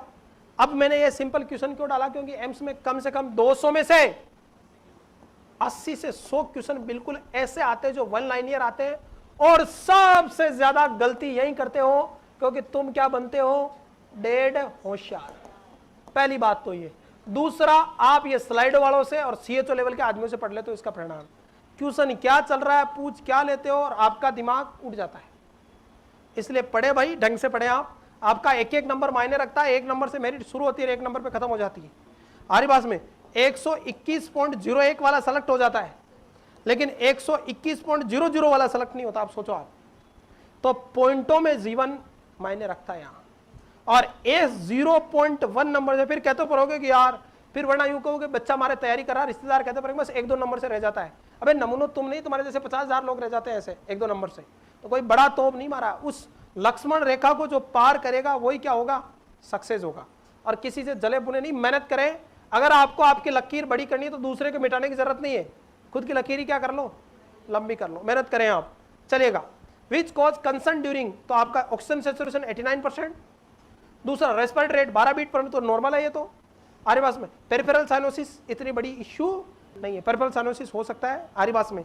Difficulty in arousing the patient, patient में अराउजिंग या जागने में दिक्कत हो रही। सबसे इंपॉर्टेंट कौन है, तो ऑक्सीजन सैचुरेशन, SpO2। क्या चीज, SpO2। SpO2 एक्सटर्नल मॉनिटरिंग है। आरिबास में SpO2 नॉर्मल SpO2 होना कितना चाहिए, 95% से ऊपर होना चाहिए। कितना, 91। वैसे 91 से 95 से 91 से तो मिनिमम क्या होना चाहिए, 91% से तो मिनिमम क्या होना चाहिए, ऊपर ही होना चाहिए। कोई डाउट है, ऑक्सीजन का सैचुरेशन। और ये किसका है, कैपिलरी ब्लड का ऑक्सीजनेशन लेवल। और इसमें कौन सी वेव, ये एम्स में क्वेश्चन, इंफ्रारेड वेव। उसमें एक क्वेश्चन दिया गया था, पल्स ऑक्सीमीटर। कौन सा मीटर, पल्स ऑक्सीमीटर दिया गया था, और उसमें पूछा गया था कि इसमें कौन सी वेव यूज लेती है, तो इंफ्रारेड वेव। कौन सी वेव, वो आपकी कैपिलरीज को क्या करती है, फाइंड आउट करती है, और उसके ऑक्सीजन को देखती है। कैपिलरी ऑक्सीजन लेवल होता है SpO2। तो SpO2 89% है, इसका मतलब पेशेंट को तुरंत इमीडिएट कंसर्न की जरूरत है। So right answer goes to A। अरे दादाओं, इसमें D क्यों आएगा, अराउजिंग द पेशेंट।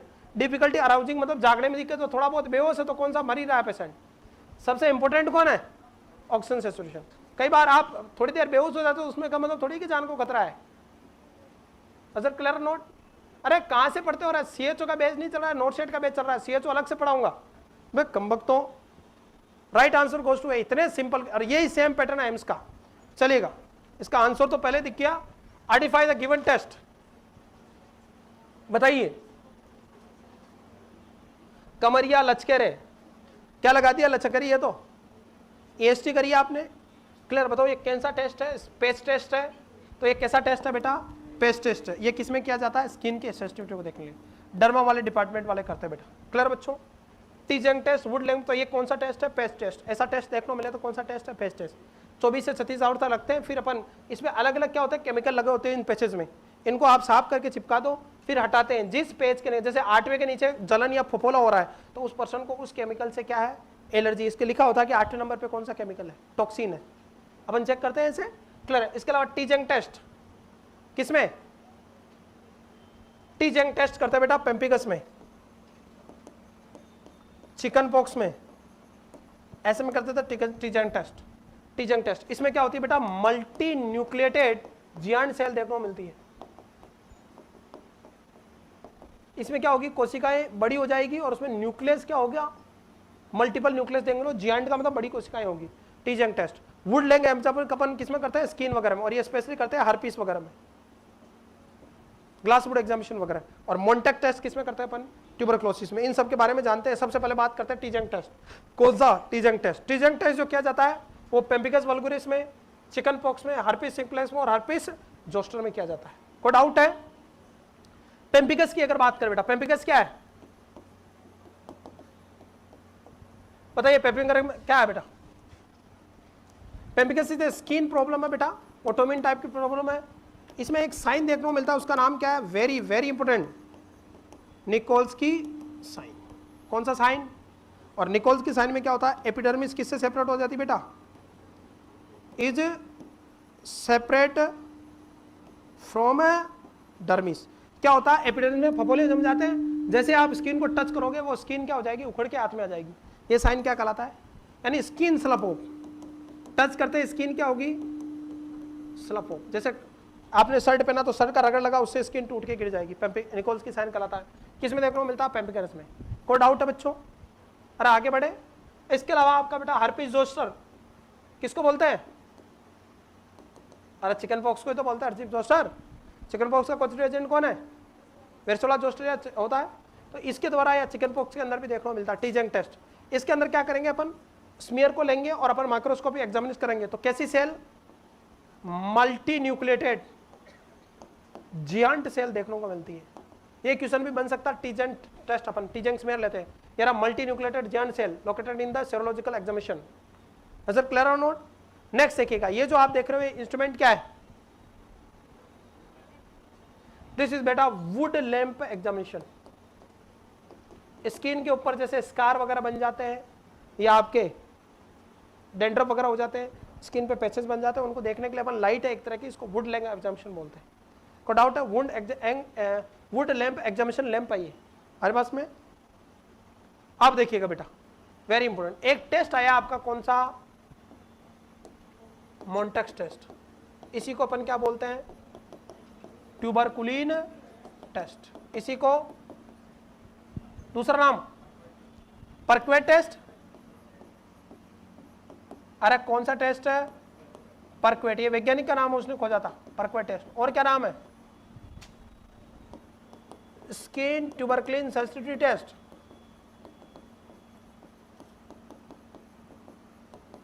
सुनिएगा, यहां से कंफर्म क्वेश्चन आया इसलिए बता रहा हूं मैं आपको, स्किन ट्यूबरकुलिन सेंसिटिविटी टेस्ट बोलते हैं इसको। मोन्टेक्स जो टेस्ट है आपका बेटा वेरी वेरी वेरी इंपॉर्टेंट।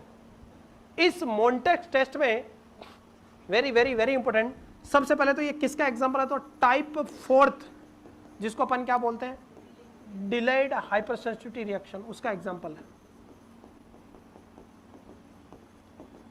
आरिबास में। और इसी को अपन क्या बोलते हैं, और this is mediated by T lymphocyte. Delay type क्योंकि इसको इनिशिएट होने में 48 से 72 घंटे के बाद शुरू होता है। आरिबास में Mantoux test, this is the screening test for TB and leprosy. Leprosy में भी करते हैं आजकल इसको, हालांकि इतना आउटपुट नहीं है, लेकिन टीबी में आपको स्पेशली किया जाता है। कोई डाउट है टीबी के अंदर बेटा, clear, screening test for TB बेटा। यहां मोन्टेक्स टेस्ट की अगर मैं बात करूं बेटा, इसमें क्या यूज लेते हैं, पीपीडी, प्यूरिफाइड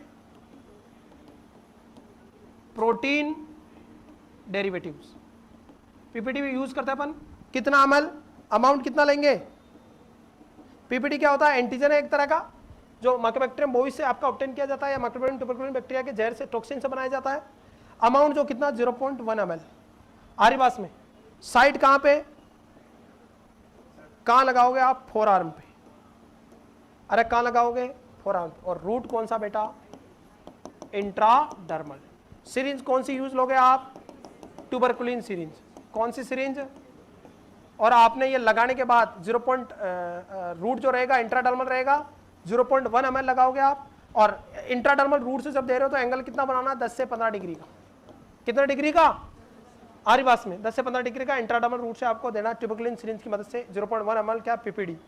और पीपीडी देने के बाद आपने यहाँ लगा दिया, उसके बाद ब्लू पेन से, किससे, ब्लू पेन से आपको इसको मार्किंग कर देना है। उस साइड को आपको ना तो धोना है, नहीं करना है, आपको रिजल्ट देखना कितने आवर्स बाद, 48 to 72 आवर्स बाद आप क्या असीज करोगे, रिजल्ट। एक ही वर्ड में पूछे तो रिजल्ट कब देखना है, आफ्टर 72 आवर्स। अरे कितने घंटे के बाद, 48 to 72। एक ही वर्ड में पूछे तो 72 आवर। कोई डाउट है, एक ही वर्ड में पूछे तो क्या, 72 आवर्स। कोई डाउट है इसमें, बोलते मन में आ रहा था, हाँ तेरे लग रहा है कुछ निकलने वाला है, कोई डाउट है तो पूछ ले इसमें। एक ही वर्ड में पूछे तो कितना आवर्स, 72 आवर्स। कोई डाउट है, चले आगे। 72 आवर्स बाद में आप रिजल्ट चेक करें। अगर कितना है, 0 से 5 mm है तो नो टीबी, टीबी नहीं है, पर स्क्रीनिंग टेस्ट है, कंफर्मेटिव नहीं है। अगर स्कोर कितना 5 से 9 तो क्या माना जाएगा, सस्पेक्टेड। क्या माना जाएगा, अगर आपका जो व्हील साइज है, चकता बना आपका, वो कितना है, 0 से 5 है तो 9, 5 से 9 सस्पेक्टेड है, 10 या 10 से ज़्यादा क्या है, टीबी है। लेकिन कंफर्म करने के लिए फिर अपने को क्या करना पड़ेगा, स्पुटम कल्चर। और स्पुटम कल्चर कंफर्मेटिव है। अर्ली मॉर्निंग आपको स्पुटम लेना। ट्यूब कौन सी यूज करनी है, फाल्कन ट्यूब या आपका यूरो कंटेनर स्टाइल वाला। Early morning without rinse, without brushing, toothpaste से ब्रश नहीं करना, आप नॉर्मली सूखा ब्रश पहन सकते हो, कुल्ला करें after rinsing the mouth. Falcon tube से स्पुटम कल्चर करेंगे, अर्ली मॉर्निंग का सैंपल लेंगे आफ्टर रिंसिंग द माउथ। केवल कुल्ला करना है आपको, जिसको बोलते हैं ना मुंह को पानी को क्या थूक देना है, ब्रश नहीं करना है।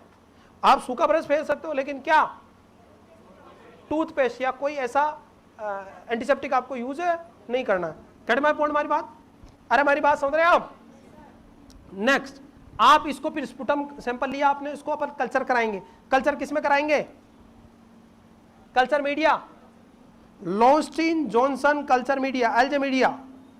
कौन सा मीडिया यूज करोगे, Lowenstein Jensen culture media. Because ये जो पॉजिटिव एजेंट होता है माइकोबैक्टीरियम टिपिकल बेसिलाई, वो कैसा बेसिलाई है, एसिड फास्ट बेसिलाई है। क्यों, क्योंकि इसकी जो मेम्ब्रेन है उसमें क्या पाया जाता है, माइकोनिक एसिड। इसीलिए आपको एसिड फास्ट बेसिलाई है, इसलिए थोड़ा ध्यान रखना है। आपको क्या करना है, एल्जे कल्चर मीडिया और स्पुटम कल्चर कराना है। और कल्चर टेक्निक कौन सी है, आपको स्टैंडिंग कौन सी करनी है, जेडर स्टैंडिंग यूज करनी है बेटा।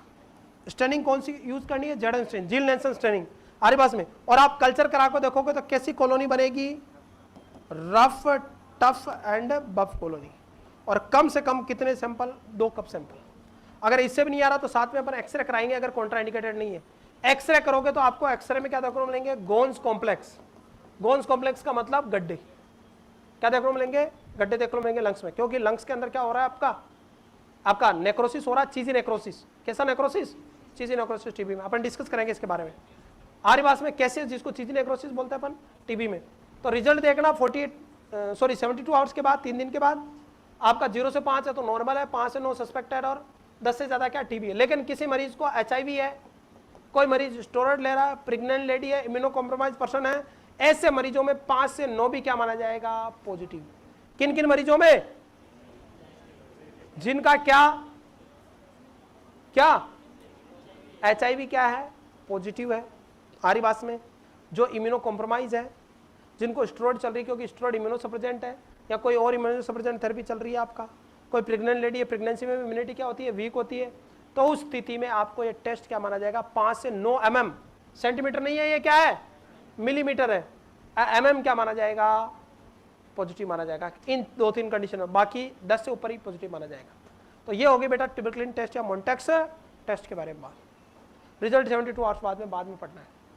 क्लियर बच्चों, HIV में 5 mm से ऊपर। नेक्स्ट क्वेश्चन हो, बताइए बच्चों, जल्दी कमेंट कर दीजिएगा, टॉपिक वही पढ़ाऊंगा जो अपने काम के है। बताइए, compression of bleeding carotid artery immediately lead to vomiting, bleeding, stroke या loss of sensation of smell. Compression of bleeding carotid artery immediately lead to, ये आपकी कैरोटिड आर्टरी है बेटा, ये ब्रेन है, और ये राइट और लेफ्ट क्या है, कैरोटिड आर्टरी है। ये आगे जाके क्या बनाती है, सर्कल ऑफ विलस क्या बनाती है, और इससे ब्रेन को ब्लड सप्लाई मिलती है। अगर आपने कैरोटिड आर्टरी को लंबे समय तक कंप्रेस किया, कितने सेकंड से ज्यादा, 10 सेकंड तक, तो पेशेंट को क्या हो सकता है बेटा, स्ट्रोक। क्या हो सकता है, स्ट्रोक, क्योंकि ब्रेन को ब्लड सप्लाई क्या हो सकती है, कम। स्ट्रोक जिसको अपन सीवीए बोलते हैं, सेरेब्रल वैस्कुलर एक्सीडेंट, या इसी को अपन क्या बोलते हैं, ब्रेन अटैक। बताओ सीवीए का मेन कारण क्या रहता है, हाइपरटेंशन। मेन लीडिंग कॉज क्या है, hypertension, which can cause haemorrhagic CVA. कोई डाउट है? वैसे इस्केमिक मोस्ट कॉमन नहीं होता है, बट आपका स्ट्रोक में अगर आपको इमीडिएट अगर सिम्टम आ रहे हैं तो वो किससे होता है, hypertension. Hypertension leading cause of stroke. आज बात बेटा, cerebrovascular accident, circle of villous artery. Hypertension में क्या होता है, ब्लड इतना तेजी से बहता है लेकिन आसपास की सेल को न्यूट्रॉन नहीं मिलता, तो इसको क्या बोलते हैं, silent killer disease in man, adult में, आरिवास में। और हाइपरटेंशन होगा तो ब्लड वेसल क्या हो जाती है, रप्चर, तो ब्लीडिंग होने लग जाती है, आपको हेमरेजिक स्ट्रोक हो जाएंगे पर्सन को। तो स्ट्रोक आपका, और स्ट्रोक में ड्रग ऑफ चॉइस क्या रहती है, किसमें, हेमरेजिक में नहीं, किसमें मोस्टली कौन सा होता है, एम्बोलिक स्ट्रोक, इस्केमिक स्ट्रोक, उसमें ड्रग ऑफ चॉइस क्या रहती है, tPA, tissue plasminogen activator. Confirm diagnosis क्या रहेगी, सीटी स्कैन। कौन सी, सीटी स्कैन। बताओ ड्यूरिंग स्ट्रोक कौन सी पोजीशन देंगे, ड्यूरिंग स्ट्रोक, स्ट्रोक के दौरान पोजीशन कौन सी यूज करेंगे, क्वेश्चन आ रखा है। तो ड्यूरिंग स्ट्रोक देनी बेटा सुपाइन, क्योंकि अगर तुमने हेड को रोटेट किया तो ग्रेविटी के साथ ऊपर ब्लड जाना मुश्किल हो जाएगा, क्योंकि पहले ब्लड क्या जा रहा है, कम। और आफ्टर शॉक सेमी फाउलर, क्यों, या हेड रोटेट क्यों, क्योंकि पेशेंट को स्ट्रोक आ चुका है, ब्रेन डेथ हुई, तो आईसीपी बढ़ेगा नहीं बढ़ेगा। तो आईसीपी को काउंटरैक्ट करने के लिए, मॉनिटर करने के लिए, मैनेज करने के लिए अपन क्या करेंगे, आरिवास में। तो यहां पे आरिवास में, और ध्यान रखना, अगर तुम बाइलेटरल 5 सेकंड तक कैरोटिड को कंप्रेस करते हो, कितने सेकंड, तो पर्सन किस में जा सकता है, सिंकोप में। सोचेगा कितनी खतरनाक स्थिति है। अगर क्लियर और नोट, चले आगे, छोटी छोटी बातें और selection. Next, immediately management of a choice to restore blood pressure and peripheral circulation is inotropic, ringer lactate, colloid या Trendelenburg position। immediate management of choice to restore blood, ये बेटा OTICU इमरजेंसी के केस है, trauma centre के case है, trauma का management पढ़ रहे हैं हम, ट्रोमा मैनेजमेंट। पेशेंट आया, उसको क्या है, अरे रिस्टोर ब्लड वॉल्यूम को वापस, और प्रेशर को और पेरिफेरल सर्कुलेशन को रिस्टोर करना है, तो अपन क्या देंगे, आइनोट्रोपिक्स, रिंगर लैक्टेट, कोलॉइड या Trendelenburg position. Position is also important, but Trendelenburg दे ये जरूरी नहीं है। कोई डाउट है? पहली बात तो ये। दूसरा, कोलॉइड्स, रिंगर लैक्टेट या आइनोट्रोपिक्स। तो ऐसी स्थिति में बेटा ब्लड वॉल्यूम को और ब्लड प्रेशर को दोनों को रिस्टोर करने के लिए आपको हाई अमाउंट में क्या देना, फ्लूइड देना है। क्या देना है? हालांकि आइनोट्रोपिक ड्रग भी देंगे, लेकिन बताओ मान लो किसी के ब्लड वॉल्यूम 2 लीटर ही है, तुम कितनी ड्रग दे दो, कितनी देर मैनेज करोगे रे भाई, हैं? कितनी देर मैनेज करोगे आप? ज्यादा देर मैनेज नहीं कर पाओगे, तो उस स्थिति में राइट आंसर जाएगा आरएल वगैरह यूज करते हैं। क्या करते हैं बेटा? आरएच। और यहाँ पे पेशेंट मान के चलना किसका, शोक का, या क्वेश्चन में मिस है वर्ड, शोक वाले मरीज में। किस मरीज में? शोक वाले मरीज में। इमीडिएटली मैनेजमेंट क्या रहेगा, तो आरएल वगैरह यूज करेंगे अपन। Get my point? Next question आपकी स्क्रीन पे क्या हो गया, डाउट है इसमें? शोक वाली कंडीशन में आरएल यूज करेंगे। ये बेटा उस वीडियो से देख लेना, कोई दिक्कत नहीं है, ये सेव रहेंगे वीडियो सारे आपके, एक बार वापस रिवाइज कर लेना डबल स्पीड से। What should the action by nurse of a patient develop salad speech. ये सलाद, हाँ सलाद स्पीच भी होता है ना, सलाड को सलाद ही बोलते हैं। सलाद यानी कुछ भी बोल रहा है, बड़बड़ा रहा है। Salad speech and disorientation to time, place and person. Sustained head injury 24 hours ago. Patient को 24 घंटे पहले क्या हुई है, हेड इंजरी हुई है। अभी उसकी स्पीच क्या है, स्लर्ड है। और क्या है वो बेटा, टाइम, प्लेस और पर्सन के प्रति ओरिएंटेड नहीं, यानी पेशेंट क्या अनकॉन्शियस है। अरे समझ रहे मेरी बात? उसकी एलओसी अल्टर्ड होगी, तो बताओ क्या करोगे? Recheck patient neurological status in 15 minute, हर 15 मिनट में चेक करें। Continue the hourly neurological assessment, हर घंटे असेसमेंट करें। Prepare the patient for emergency surgery, या inform the neuro surgery for patient status. अगर आपको पेशेंट की कंडीशन डिटेरियोरेट हो रही है, स्टेबल नहीं है, तो सबसे पहला रोल क्या है, इन्फॉर्म करें, क्योंकि न्यूरोलॉजिकल प्रॉब्लम है, आपने असेसमेंट कर लिया, पहला रोल क्या, इन्फॉर्म करें, फिर उसके बाद में जो इम्प्लीमेंटेशन होगा उसको फॉलो करेंगे। फर्स्ट असेसमेंट है ना, एंड असिस्ट करके क्या करें आप, इन्फॉर्म करें। अरे समझ में आ रहा है बेटा, छोटी छोटी बातें और selection, D is the right answer. देखिएगा कौन सा मेन्यूअर बताइए, कुछ गंदी सोच वाले ऐसे भी है, इसमें कोई डाउट नहीं है। कौन सा मेन्यूअर, जल्दी कमेंट कीजिएगा। ये कौन सा मेन्यूअर है बेटा, हेमलिच मेन्यूअर। किसमें किया जाता है, चोकिंग वाले केस में। किस केस में, इसमें अराउंड द एब्डोमिनल बेली पे आपको यूं करना है और अपर इनवर्ड एंड अपवर्ड पुश करना है। आरे पास में जैसे कोई सिक्का इक्का फंस जाए, ऑब्स्ट्रक्शन हो जाए, खाने का टुकड़ा फंस जाए, ये आपके पॉपकॉर्न फंस जाते हैं बच्चों के, तो उसमें आरे पास में the Heimlich manoeuvre for acute airway obstruction attempt to put pressure on apex of heart, आरे पास में induce emptying of stomach, force air out of lung या ऑल ऑफ अबोव। बताइए बेटा क्या ये हेमलिच मेन्यूअर का पर्पज क्या है, तो राइट आंसर जाएगा बेटा C, forcing air out of the lungs.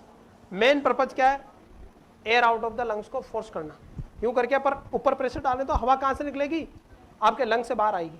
बाकी स्टोमक को कैसे खाली करोगे, क्या लेने देना है यहाँ, कुछ फंसा हुआ खाली कैसे कराओगे आप, आरे पास में, तो right answer goes to C.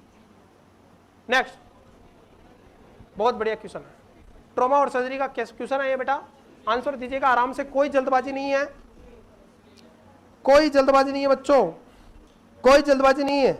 Yes, most common injury in blunt abdominal trauma, blunt abdominal trauma हुआ तो सबसे ज्यादा इंजरी एब्डोमिनल पूछ रहा है। Yes, I am agree with you बेटा, इसमें थोड़ा आंसर अपन चेंज करेंगे, इसमें आंसर जाएगा मोस्ट ट्रॉमेटिक इंजरी कहां होती है, स्प्लीन में। एब्डोमिनल ब्लंट ट्रॉमा हुआ है, जैसे एक्सीडेंट हुआ और आपकी टक्कर लगी, तो सबसे ज्यादा रप्चर कौन होता है, ट्रॉमा सेंटर का, स्प्लीन का बेटा। अब 2-3 क्वेश्चन मैं बताता हूं, स्प्लीन यहां पे रप्चर होगा, क्लियर है, आरे पास में, उसकी वजह से कहां पे लेफ्ट शोल्डर में कैसा पेन होगा, रेडिएटिंग पेन होगा बेटा। कौन सा साइन कहलाता है, केहर साइन। कौन सा साइन, केहर साइन। एक तो ध्यान रखना, तो केहर साइन किसमें, स्प्लेनेटिक ट्रॉमेटिक स्प्लेनिक रप्चर में। अब स्प्लीन यूं इस तरह से बेटा, स्प्लीन कहां पाया जाता है, 9th 10th and 11th left ribs के बिलो। किसके बिलो, 9th 10th और 11th लेफ्ट रिब्स के बिलो की तरफ पाया जाता है क्या बेटा, अरे कौन आपका, स्प्लीन। इज इट क्लियर और नॉट, 9th 10th और 11th लेफ्ट रिब्स के नीचे पाया जाता है कौन, स्प्लीन, आरिवास में। और इसमें कौन सा साइन, केयर साइन आपको देखने को मिल जाएगा। कोई डाउट है बेटा, स्प्लीन, कोई डाउट है। नेक्स्ट देखिएगा, अब स्प्लीन रप्चर होगा तो यहाँ पे ब्लीडिंग होगी, और ब्लीडिंग होगी तो पेशेंट का एब्डोमिनल प्रेशर क्या होगा, बढ़ेगा। और एब्डोमिनल प्रेशर नॉर्मल होता है 5 से 13 mm हो जी, ये प्रेशर बढ़ेगा तो पेशेंट को बाउल नेक्रोसिस का खतरा है। फिर इसके अपन क्या करते हैं बेटा, ओपन लेप्रोटोमी करते हैं। क्या करते हैं अपन, लेप्रोटोमी करते हैं, ताकि ऑर्गन जितनी भी स्वेलिंग होनी हो जाए और सक्शन करेंगे। कोई डाउट है, और अपन स्प्लेनेक्टोमी भी कर देते कई बार, आर्टरी को लिगेट भी करना पड़ जाता है, ज्यादा ब्लीडिंग हो रही है तो। कोई डाउट है, बताओ अगर ब्लेडर रप्चर है, क्या है, ट्रोमेटिक ब्लेडर रप्चर है, तो देखो क्या होगा बेटा, हेमेचूरिया होगा आपका, ओल्ड ब्लीडिंग वाला हेमेचूरिया होगा। और बताओ ब्लेडर रप्चर होगा तो भी पेन का रेडिएट होगा, ब्लेडर रप्चर के केस में भी पेन का रेडिएट होता है बेटा, लेफ्ट शोल्डर में ही रेडिएट होता है। पेन जो रेडिएट होगा वो कहां पे होगा बेटा, लेफ्ट शोल्डर में, ब्लेडर रप्चर के केस में भी। कोई डाउट है बच्चों, तो ये थोड़ा आपको ध्यान रखना है। आगे बात बच्चों, ब्लंट ट्रॉमा इंजरी, और अगर स्प्लीन अगर रप्चर होगा तो यूएसजी से या सीटी से अपन कंफर्म करेंगे बेटा। कोई डाउट है, चले आगे ट्रॉमेटिक इंजरी में। बताइए बताइए बेटा, जल्दी से जवाब दीजिएगा, इमेज बेस्ड क्वेश्चन है आपके सामने, बताइए चलिएगा। Identify the instrument shown in the image, image में कौन सा इंस्ट्रूमेंट बताया गया है, हैजिंगटन फोर्सेप्स, लुक्स फोर्सेप्स, इरविन मोरा फोर्सेप्स या S forceps. This is the looks forceps बेटा। कौन सी फोर्सेप्स है, लुक्स है, ये नजल सर्जरी वगैरह में, ओरल सर्जरी में काम में ली जाती है। एक होती है हैजेक पंच फोर्सेप्स, ये जो हैजेक पंच फोर्सेप्स है वो ऐसी होती है बेटा, याद रहेगा। ए वाली जो है ना, कौन सी, हैजेक पंच फोर्सेप्स, वो ऐसे दिखती है। ये थोड़ा टिपिकल क्वेश्चन है, पर ऐसा चांस रहता आ जाए तो थोड़ा ध्यान रखना, एक दो बार देख लेना। कोई डाउट है, बताइए ये क्या है, कौन सा एयरवे है ये बेटा, एम्स में आ चुका, 2020 में आया था शायद, 21 में था। This is the laryngeal mask airway, LMA. कोई डाउट है बेटा? कुछ क्वेश्चन इंप्रूव बताओ, ये कौन सी ईसीजी डिस्ट्रिक्ट में है? आराम से बताओ बेटा, बहुत बढ़िया क्वेश्चन है, बहुत बढ़िया क्वेश्चन है, आप आराम से आंसर दे सकते हो इसका, आराम से जवाब दे बेटा। Diagnosis the underlying medical disorder by ECG change, बताइए। Atrial flutter, sinus arrhythmia, atrial fibrillation या एवी ब्लॉक, इंटरवेंट्रिकुलर ब्लॉक, इस तरह की ईसीजी में एब्नॉर्मल ये पीआर इंटरवल वगैरह बढ़ जाते हैं बेटा, this is known as atrial fibrillation. ये कैसी ईसीजी है? एट्रियल फिब्रिलेशन की ईसीजी बेटा, आपको जाना करना। और ये जो एट्रियल फिब्रिलेशन की जो ईसी है, एट्रियल फिब्रिलेशन क्या होता है? जब एट्रियल कॉन्ट्रैक्शन रेट, कौन सी रेट? एट्रियम के कॉन्ट्रैक्शन रेट, ये आपका राइट एट्रियम और लेफ्ट एट्रियम है, इन दोनों की कॉन्ट्रैक्शन रेट कितने ज्यादा? 350 बीट पर मिनट से ज्यादा चले जाए और 600 तक भी जा सकती है, तब क्या कहलाता है? Atrial fibrillation. क्लियर है? एट्रियल फ्लूटर कब बोलते हैं? जब कॉन्ट्रैक्शन रेट कितना 200 से 350, 200 टू 350 बीट पर मिनट तक के आसपास रहे, क्या कहलाती है बेटा? एट्रियल फ्लूटर कहलाती है बेटा। हमारे पास में इसमें पीवे वगैरह एब्सेंट हो जाएगी बिल्कुल ही बेटा, क्यूआरएस कॉम्प्लेक्स में आएंगे बेटा आपका, तो एट्रियल फिब्रिलेशन और एट्रियल फ्लूटर हो गए बेटा। हमारे पास में बताइए इनका कॉम्प्लिकेशन क्या होता है, मुझे ये बताओ आप। ईसीजी तो आपने देख के बता दी, कॉम्प्लिकेशन क्या होता है इस एट्रियल फिब्रिलेशन का या एट्रियल फ्लूटर का? यस बेटा, एम्बोलिज्म बोल सकते हो आप, थ्रोम्बस फॉर्मेशन, वेरी वेरी। और ऐसे जिन लोगों को एट्रियल फ्लूटर और एट्रियल फिब्रिलेशन को एमआई या पल्मोनरी एम्बोलिज्म होने के चांस या स्ट्रोक होने के चांस है। क्यों? क्योंकि जब फिब्रिलेशन होगा तो एट्रियम फड़फड़ाएगा, फड़फड़ाएगा तो अंदर के मांस के टुकड़े क्या बनेंगे? टूटेंगे और क्या बना लेंगे? क्लोट। कोई ऑर्गन है उसको हिला रहे हो आप 250, 300, 350, 400 पे, तो अंदर से क्या बनने लग जाएंगे? क्लोट रिलीज होंगे। किससे? एंडोमेट्रियम से। हार्ट के अंदर की लेयर कौन सी है? और वो क्लोट किस में बनाएंगे? थ्रोम्बस बनाएंगे। थ्रोम्बस ट्रेवलिंग एम्बोलाई बन जाएंगे और एम्बोलाई जाके स्ट्रोक कर सकते हैं, खुद हार्ट की कोरोनरी आर्टरी को ब्लॉक कर सकते हैं, पल्मोनरी क्या कर सकते हैं? एम्बोलाई प्रोड्यूस कर सकते हैं। दिस इज नॉन एज क्या? थ्रोम्बस या एम्बोलाई, एम्बोलिक स्ट्रोक कर सकते हैं। एम्बोलिक हो गए ना, तो कौन से स्ट्रोक हो सकते हैं? Embolic stroke. किस केस में ये रिस्क रहती है? क्वेश्चन आ चुका है कि एम्बोलिक स्ट्रोक है तो किसकी रिस्क रहेगी? अरे किसकी? किस केस की? सॉरी, एट्रियल फ्लूटर या फिब्रिलेशन तो किसकी रिस्क रहेगी? एमआई की रिस्क है, स्ट्रोक की रिस्क है, और आपका किसकी? पल्मोनरी एम्बोलाई वगैरह होने की रिस्क रहेगी। अरे बस इसमें बताओ ड्रग ऑफ चॉइस क्या है? एट्रियल फिब्रिलेशन है तो यस बेटा, इसमें बीटा ब्लॉकर यूज करते हैं। दोनों केस में फ्लूटर और फिब्रिलेशन में इसमें एस्मोलोल यूज करते हैं, मोस्ट कॉमन यूज है। एस्मोलोल जो कैसी ब्लॉकर है? बीटा ब्लॉकर है बेटा। एबीसीडी में कॉन्ट्रा इंडिकेटेड है। अरे एरिथमिया वगैरह में याद आ रहा ना, एबी ब्लॉक के अंदर B for blockage of heart, congestive heart failure में, डी फॉर डायबिटीज मेलाइटिस में, याद आ रहा है? एबीसीडी में कॉन्ट्रा इंडिकेटेड है कौन? एस्मोलोल। बताओ अगर ये बीटा ब्लॉकर है, अगर इस बीटा ब्लॉकर की क्या हो जाए बेटा? टॉक्सिसिटी। बीटा ब्लॉकर की क्या हो जाए? टॉक्सिक। तो एंटीडोट बता दो, मैं मान जाऊंगा और शायद बीटा ब्लॉकर टॉक्सिसिटी का एंटीडोट, जल्दी से कमेंट कीजिएगा। बहुत बढ़िया जवाब आ रहे हैं, आपका दिल गदगद कर दिया बेटा। एसएन एकेडमी के डायरेक्ट हिट करेंगे बेटा एम्स में क्वेश्चन, डोंट वरी। पिछले 5 साल से तो पढ़ा रहा हूं बेटा, पहली बार नहीं पढ़ा रहा हूं, और जो पढ़ाया उससे बाहर जाता नहीं। ईश्वर सरस्वती विराजमान है अभी तक तो, और जब तक पढ़ाएंगे जब तक क्वेश्चन फंसते रहेंगे। नहीं समझे? चलिएगा, मेहनत कीजिएगा, अपने हाथ में सिर्फ मेहनत करना ही है बेटा, देना नहीं देना ईश्वर के हाथ में। जल्दी कमेंट कर दीजिएगा यहाँ पे। बहुत बढ़िया जवाब आ रहे हैं आपके। बताइए बीटा ब्लॉकर टॉक्सिसिटी का एंटीडोट। यस, बहुत बढ़िया संदीप, बहुत बढ़िया बेटा, दिल गदगद कर दिया आपने। चंद्रभान गुजर, खुशबू, लगता है ऐसा नहीं कि सितारे हैं बेटा। ड्रग ऑफ जो चॉइस रहेगी इंजेक्शन ग्लूकेगोन, कैल्शियम ग्लूकोनेट नहीं बोल रहा हूं, ग्लूकेगोन बोल रहा हूं। कैल्शियम ग्लूकोनेट तो किसका एंटीडोट है? MgSO4 टॉक्सिसिटी का। मैग्नीशियम सल्फेट जो कि ड्रग ऑफ चॉइस है किसमें? एक्लेम्सिया में। MgSO4 टॉक्सिसिटी में ड्रग ऑफ चॉइस कैल्शियम, मैं ग्लूकेगोन बोल रहा हूं, glucagon. And this glucagon is also drug of choice in severe hypoglycaemia. याद आ रहा है? क्लियर है? तो injection glucagon is the antidote of beta blocker toxicity, beta blocker. और यहाँ पे एट्रियल फ्लूटर और फिब्रिलेशन में ड्रग ऑफ चॉइस क्या रहती है? एस्मोलोल। ये क्वेश्चन रिपीट हो चुका है और ये एंटीडोट पूछा गया है, और कई लोग कहते हैं कि कैल्शियम ग्लूकोनेट है। कैल्शियम ग्लूकोनेट किसका एंटीडोट है?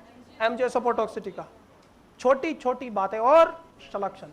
इसी तरह की बेटा धमाकेदार क्लास देखने के लिए एसएन एकेडमी का 35 डेज का बेटा क्रैश कोर्स ज्वाइन करें भाई। या तो पैसे बचा लो या कैरियर बचा लो, और या फ्री में यूट्यूब से पढ़ लिए, एक नंबर 2 नंबर से रह गए वो ये कर लो बेटा। यूट्यूब पे कंटेंट डालने से बेटर बेटा सिस्टमेटिक आपको पढ़ना है, एक एक बीच में चीजें पढ़ने से पढ़ना है बेटर है, पूरे सिस्टम को ढंग से पढ़ना। क्योंकि क्वेश्चन थ्योरी प्लस एमसीक्यू दोनों से पूछे जाते हैं, डायरेक्ट क्वेश्चन से, कॉपी के हुए क्वेश्चन से नहीं पूछे जाते बेटा। बहुत बढ़िया क्वेश्चन। ब्लेड का नंबर बताइए आप। शाबाश। और भी 11 ही है। सही से देखो 11 की इतनी बड़ी आती है क्या यार? है ये बेटा लास्ट नोट सेट का क्वेश्चन है, कम वक्त हो ना। दिस इज 15 नंबर, देख लो आराम से, कोई भी आई होगी। पर ये किसकी है? अब थोड़ा आगे भी तो बढ़ोगे, पहले 11 की पूछे 15 ही पूछेगा या 22 की पूछेगा। 22 की थोड़ी यहाँ ये जो है ना कटर, उसका 22 का ठेठ यहाँ तक होता है, यू सदरे आप। चले आगे, तो ये कितने नंबर की है? 11 नंबर की। और नोट सॉरी 15 नंबर की, 15 number. Next, identify the image. बताइए इमेज को आइडेंटिफाई कीजिए बेटा, इमेज बेस्ड क्वेश्चन है। यस, बहुत बढ़िया जवाब आ रहा है, आपका दिल गदगद कर दिया, आज पूरे जोश में आप। बहुत बढ़िया। क्लासेस अच्छी लग रही तो बेटा वीडियो को लाइक और शेयर करें।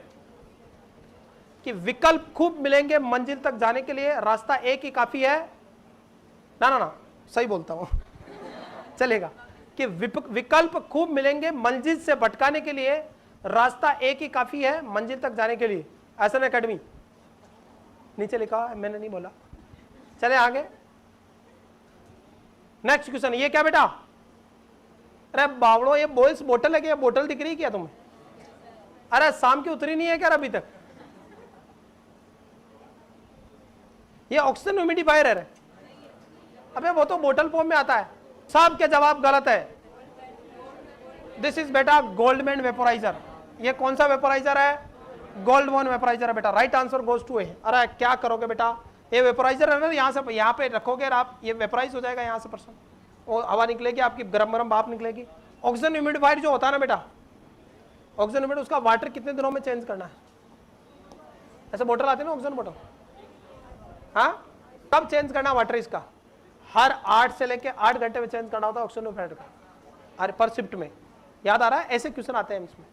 अबे कमबख्त, तो इमेज देखो आप आराम से, कोई जल्दबाजी नहीं है। एक टांग नॉर्मल और एक टांग में रेडनेस हो रही है, स्वेलिंग सी हो रही है। बताओ ये ऐसी कंडीशन किस कंडीशन में देखने को मिलती है? बताइए।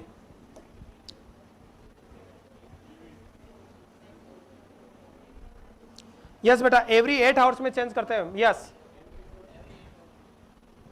Science on in the photograph, deep vein thrombosis, spondylolysis, peroneal nerve injury या knee fracture. The best answer is this, the DVT, deep vein thrombosis. Deep vein thrombosis में ओडिमा होगा बेटा। डीवीटी, डीवीटी जो होगा बेटा, उसमें क्लासिकल साइन सिम्टम क्या होगा? होमान साइन। कौन सा साइन? होमान साइन। होमान साइन क्या होता है बेटा? इस पैर को डोर्सिफ्लेक्स करेंगे। क्या करेंगे अपन?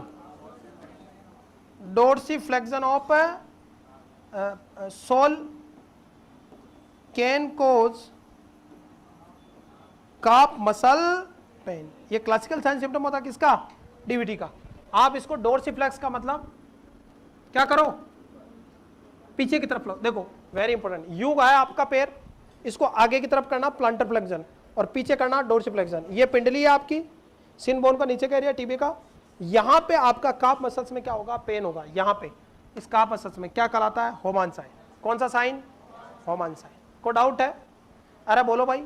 एक कंडीशन और होती, बताओ, जिसमें पहले पेशेंट के लेग जो है उनको फ्लेक्स करते हैं और फिर जब एक्सटेंड करते हैं ना, तब काफ मसल में पेन होता है। कौन सा साइन? Corning sign. किस में देखने को मिलता है? नचल रिजिडिटी को बताता हूं। नचल रिजिडिटी किस में देखने को मिलती है? मेनिनजाइटिस में। याद आ रहा है? को डाउट है? वो अलग है, ये अलग है। होमान साइन डीवीटी में देखिएगा बेटा, इमेज देखिएगा आराम से, कोई जल्दबाजी नहीं है। पूरा क्या हुआ बेटा? मल्टीपल लेसरेशन वुंड है और सीवियर ब्लीडिंग हुई है पेशेंट को, बहुत ज्यादा ब्लीडिंग हुई है। ब्लीडिंग ज्यादा हो रही है, इसलिए आपको पैर ऑलमोस्ट अब काटने की नौबत आएगी। पैर को प्रिजर्व करना जरूरी है, तो पेशेंट को तो बचाए। तो उस स्थिति में बेटा सुनिएगा, यहां आपने क्या लगा दिया? बाइंडर, टर्निक्वेट बांध दिया टाइट, ताकि ब्लीडिंग ना हो। बताओ, ये मैंने इमेज दिखाई आपको पूरा, गेट माय पॉइंट। उधर आपको केयर दी जा रही है। ट्रॉमेटिक मान लो कोई बिल्डिंग कोलैप्स हो गया, एक्सीडेंट हो गया, कुछ भी गिर गया, उसका केस है। अब पहला क्वेश्चन, इस इमेज के आधार पर मैं क्वेश्चन पूछ रहा हूं आपका, देखिएगा। ये जो कंडीशन है इमेज वाली, इस इमेज के आधार पर पहला क्वेश्चन, बहुत इंपॉर्टेंट डाटा है, दिल गदगद हो जाएगा आपका। यहाँ पे बताइए। यस, बताइए बच्चों, आपको इमेज दिखाई मैंने, इमेज ये है, आराम से इमेज देख ले आप अच्छे से। इमेज देखने के बाद आप देखिएगा बेटा, a patient with history of road traffic accident before 1 hour on assessment, patient is in shock and need immediate resuscitation. देखिएगा, रोड ट्रैफिक एक्सीडेंट की हिस्ट्री है 1 घंटे पहले आरिवास में, on assessment patient in shock में चला गया, और शॉक कैसा होगा यहाँ पे, हेमरेजिक, और हेमरेजिक किस में जाएगा, हाइपोवोलिक में। Clear, need immediate resuscitation, which type of shock and how much fluid resuscitate immediately. तो ये कैसा शॉक है, हेमरेजिक शॉक है। कैसा शॉक है, हेमरेजिक शॉक है। देखो न्यूरोलॉजिक नहीं है, ऑब्स्ट्रक्टिव नहीं है, हेमरेजिक शॉक है। अब यहाँ पे क्या मैनेजमेंट करोगे, तो अपन हेमरेज हुआ तो फ्लूइड दोगे, और अपने को फ्लूइड कौन सा, क्रिस्टलोइड या कोलोइडल, क्रिस्टलोइड देना NS और RL, और ये भी कितना देना, आजकल न्यू गाइडलाइन कहती है 1 to 2 लीटर, तो यहाँ 2 लीटर तो ज्यादा हो जाएगा, बेट क्या जाएगा 1 लीटर NS या RL शुड बी एडमिटेड। कैसा शॉक है ये, हेमरेजिक शॉक। कैसा शॉक है बताओ, ऐसे मैनेजमेंट, ऐसा शॉक प्रेजेंट है मान लो।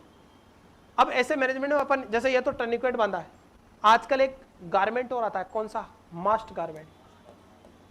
कौन सा garment, military anti shock trouser. इस ब्लीडिंग को रोकने के लिए मास्ट गारमेंट यूज करते हैं।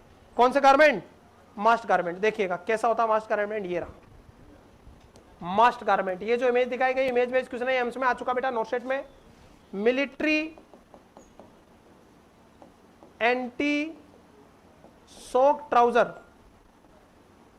देखो पेंट की तरह, ट्राउजर की तरह, पेशेंट को पहना देंगे और पहना के इन्फ्लेट करेंगे इसको, तो ये फूलेगा, फूलेगा तो ब्लड वेसल्स क्या हो जाएगी, कंप्रेस, और ब्लीडिंग पॉइंट भी क्या होंगे, कंप्रेस, तो ब्लड वॉश नहीं होगा। और ये किस में क्या जाता है, सीवियर हेमरेज के केसेस में।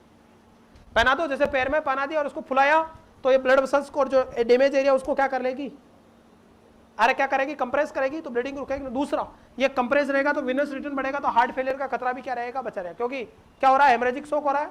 तो कौन सा गारमेंट, मास्ट गारमेंट, मिलिट्री एंटी शॉक है ट्राउजर। यस, बहुत बढ़िया जवाब आ रहा बेटा, दिल गदगद कर दिया आपने। चले आगे बेटा, नेक्स्ट देखिएगा,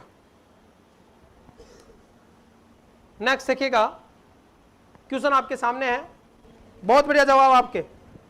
यस, अगर आपने अभी तक वीडियो को लाइक नहीं किया, शेयर नहीं किया, तो जल्दी से कर दीजिएगा। मुझे लगेगा कि मैं आपके लिए रात पर जाग जाग के जो मेहनत कर रहा हूं वो सफल हो रही है। और कम वक्त तो इन डाटाज को तैयार करने में 5-5, 6-6 घंटे मेहनत करनी पड़ती है डाटा निकालने में। आरिवास में ऐसी रटी रटाई गाइडों से क्वेश्चन पढ़ाना, ऐसे क्वेश्चन पढ़ाना जो आते कम और लुभावने ज्यादा लगते हैं, वो पढ़ाना बहुत आसान है, कॉपी करना आसान है, नई चीजें बनाना बहुत मुश्किल होता है बेटा। Yes, what is the definitive management of haemorrhagic shock. मैं आपके लिए रोज 6-8 घंटे पढ़ सकता हूं, तो आपको कम से कम 12 से 15 घंटे रोज पढ़ना है, तभी सिलेक्शन हो पाएगा। थोड़ा अपने आप पे शर्म करो, मेहनत करो और अपने आप को मोटिवेट रखो। लास्ट का महीना है, इस 1 महीने में जो आप कर सकते हो कर सकते हो, वरना फिर 12 महीने तक इंतजार करना पड़ेगा, और अगली बार मौका मिले ना मिले बहुत मुश्किल है ये कहना। इसलिए जो समय है उसको बनाओ और उसका सही उपयोग करो। असली योद्धा वही जो समय और किसका, मौके का सही फायदा उठाए। चलेगा, what is the definitive management of haemorrhagic shock. Haemorrhagic shock है डेफिनेटिव मैनेजमेंट, डेफिनेटिव पूछ रहा है। NS 2 litre administrate immediately, colloid administrate 2 hour of injury, 2 घंटे विदिन 2 आवर में, administrate blood and blood product soon as possible, control of bleeding. बताइए कैसा shock है, तो बावड़ो पहले क्या करोगे रे, ब्लीडिंग को कंट्रोल करोगे। यस, ओके, डेफिनेटिव पूछ रहा है, सही से, इमीडिएट नहीं पूछ रहा, माफी चाहता हूं, इसलिए सी आंसर है। यस, यस मैं एग्री हूं बेटा, वो अगले वाला क्वेश्चन है, सॉरी। ये अगर आपको डेफिनेटिव पूछ रहा है, इमीडिएट, अगर इमीडिएट पूछता तो क्या आंसर जाता। हाँ, थोड़ा देखो एक एक वर्ड से बेटा, अगर यहाँ क्या लिखा होता इमीडिएट, तो बेटा बिल्कुल ये देखो एक एक वर्ड कैसे, ये बेटा एम्स का बेटा सेम क्वेश्चन, एक वर्ड चेंज। इसलिए कहता हूं क्या, छोटी छोटी बातें और सिलेक्शन। मेहनत करते रहेगा, सफलता एक दिन में नहीं मिलेगी, लेकिन 11 तारीख को जरूर मिलेगी आपको। आरिवासन में मेहनत कीजिएगा, सफलता एक दिन में नहीं मिलेगी, लेकिन एक दिन जरूर मिलेगी। और सफलता वो पढ़ाई का कोई शॉर्टकट नहीं है, सीखने के लिए आपको पढ़ना ही पड़ेगा। मेहनत करें और खूब समय 1 महीने का अपने जी जान से लग जाए, ताकि साल भर पछताना नहीं पड़े आपको बेटा। नेक्स्ट देखिएगा, क्लियर बच्चों। और इस एग्जाम से नॉट ओनली नोट सेट की तैयारी हो रही है, अपकमिंग ESIC CHO की भी तैयारी हो रही है आपकी बेटा। क्लियर बच्चों? Next, what is the definite management? तो डेफिनेट मैनेजमेंट क्या होगा बेटा? वेरी वेरी वेरी इंपॉर्टेंट, क्या? Administer blood and blood products soon as possible. कोई डाउट है बच्चों? नेक्स्ट देखिएगा, डेफिनेटिव मैनेजमेंट और इमीडिएट मैनेजमेंट पूछे तो क्या रहेगा? Control bleeding. कोई डाउट है बच्चों? दिमाग से वीडियो को लाइक और शेयर करते ज्यादा से ज्यादा, दिल गदगद हो जाना चाहिए। देखिएगा बेटा, ये थोड़ा इसमें क्वेश्चन में देखिएगा, क्वेश्चन देखिएगा फिर जवाब दीजिएगा। इमेज दी गई है आपको 4, देखना बच्चों, क्वेश्चन देखो को, select the best bleeding control measure from the following. 4 आपको इमेज दी गई है और ऑप्शन दिए गए हैं, ब्लीडिंग को रोकना है। हेमरेजिक शोक की बात हो रही है, शोक से 100% 2 क्वेश्चन आएंगे, एक नहीं कितने? 2। सुन लेना मेरी बात। और ये वेंट्रिकुलर टेकेर्डा मैंने आज आपको 5 से 7 नंबर की तैयारी करा दी इस 2 घंटे में। लिखवा के ले लो, अगर कोई माइक का लाल या कोई माइकी लाली यहां से सिलेक्शन नहीं छोड़ा, और जिद नहीं आए ना तो मैं पढ़ाना छोड़ दूंगा, लिख के दे रहा हूं, रिकॉर्ड करके रखना इस बात को, समझ मेरी बात? Select the best bleeding control measure from following. पहला, apply direct pressure on the bleeding wound, apply tourniquet above the bleeding point, wound packing या सूचर ब्लीडिंग वुंड। सबसे बेस्ट है बेटा direct pressure, apply direct pressure, this method is best. अगर आपसे you पूछ ले, अगर ये ऑप्शन नहीं देता और ये 4 ऑप्शन भी देता तो फिर क्या जाता? ये वाला डायरेक्ट प्रेशर। जब ब्लीडिंग पॉइंट है उस पर किससे? स्टेराइल ड्राई गोज पीस से आप डायरेक्ट क्या करें? आरवास में। जरूरत पड़े तो आप क्या कर सकते हैं, आपका हैंड रब भी लगा सकते हैं, क्योंकि वो वैसे कंस्ट्रक्टर होता है, एडीआर भी डाल सकते हैं ब्लीडिंग पॉइंट को कंप्रेस करते समय। बाकी वैसे स्टेराइल खूब है। और अगर आर्टरी रप्चर है तो लगभग 10 से 20 मिनट तक, और वेन रप्चर है तो 5 से 10 मिनट तक प्रेशर रखें आप कम से कम। समझ मेरी बात? चले आगे। तो यहां पे राइट आंसर क्या जाएगा बालको? ए, छोटी छोटी बातें और शलाक्षर। देखिएगा, इमेज बेस्ड क्वेश्चन है बेटा, सॉरी वीडियो बेस्ड। आराम से वीडियो देखें, फिर मैं 1-2 क्वेश्चन और कराऊंगा आपको। प्रोसेसर हो रहा है नजल पैकिंग का आपका, देखिएगा दिमाग से एक बार जोर लगा दीजिए। लगभग 500 से ज्यादा लाइव बेटा, सीधे 600 पे पहुंचा दीजिए एक ही झटके में, मुझे लगेगा बहुत बढ़िया। 508, बहुत बढ़िया बेटा, thank you so much. Video देखिएगा वापस।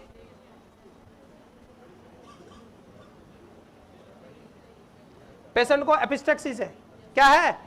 2-3 क्वेश्चन कंफर्म, एक क्वेश्चन यहां से आएगा। मैं वही टॉपिक उठा रहा हूं इस दौरान जहां से कंफर्म क्वेश्चन आएंगे। Get my point? 200 important topic पढ़ाने वाला हूं मैं इस ओटी आईसीयू इमरजेंसी में और अदर मेजर में, वहां से 100% क्वेश्चन आएंगे। क्लियर बच्चों? वापस देख लीजिएगा वीडियो को। कौन सा प्रोसेसर है ये?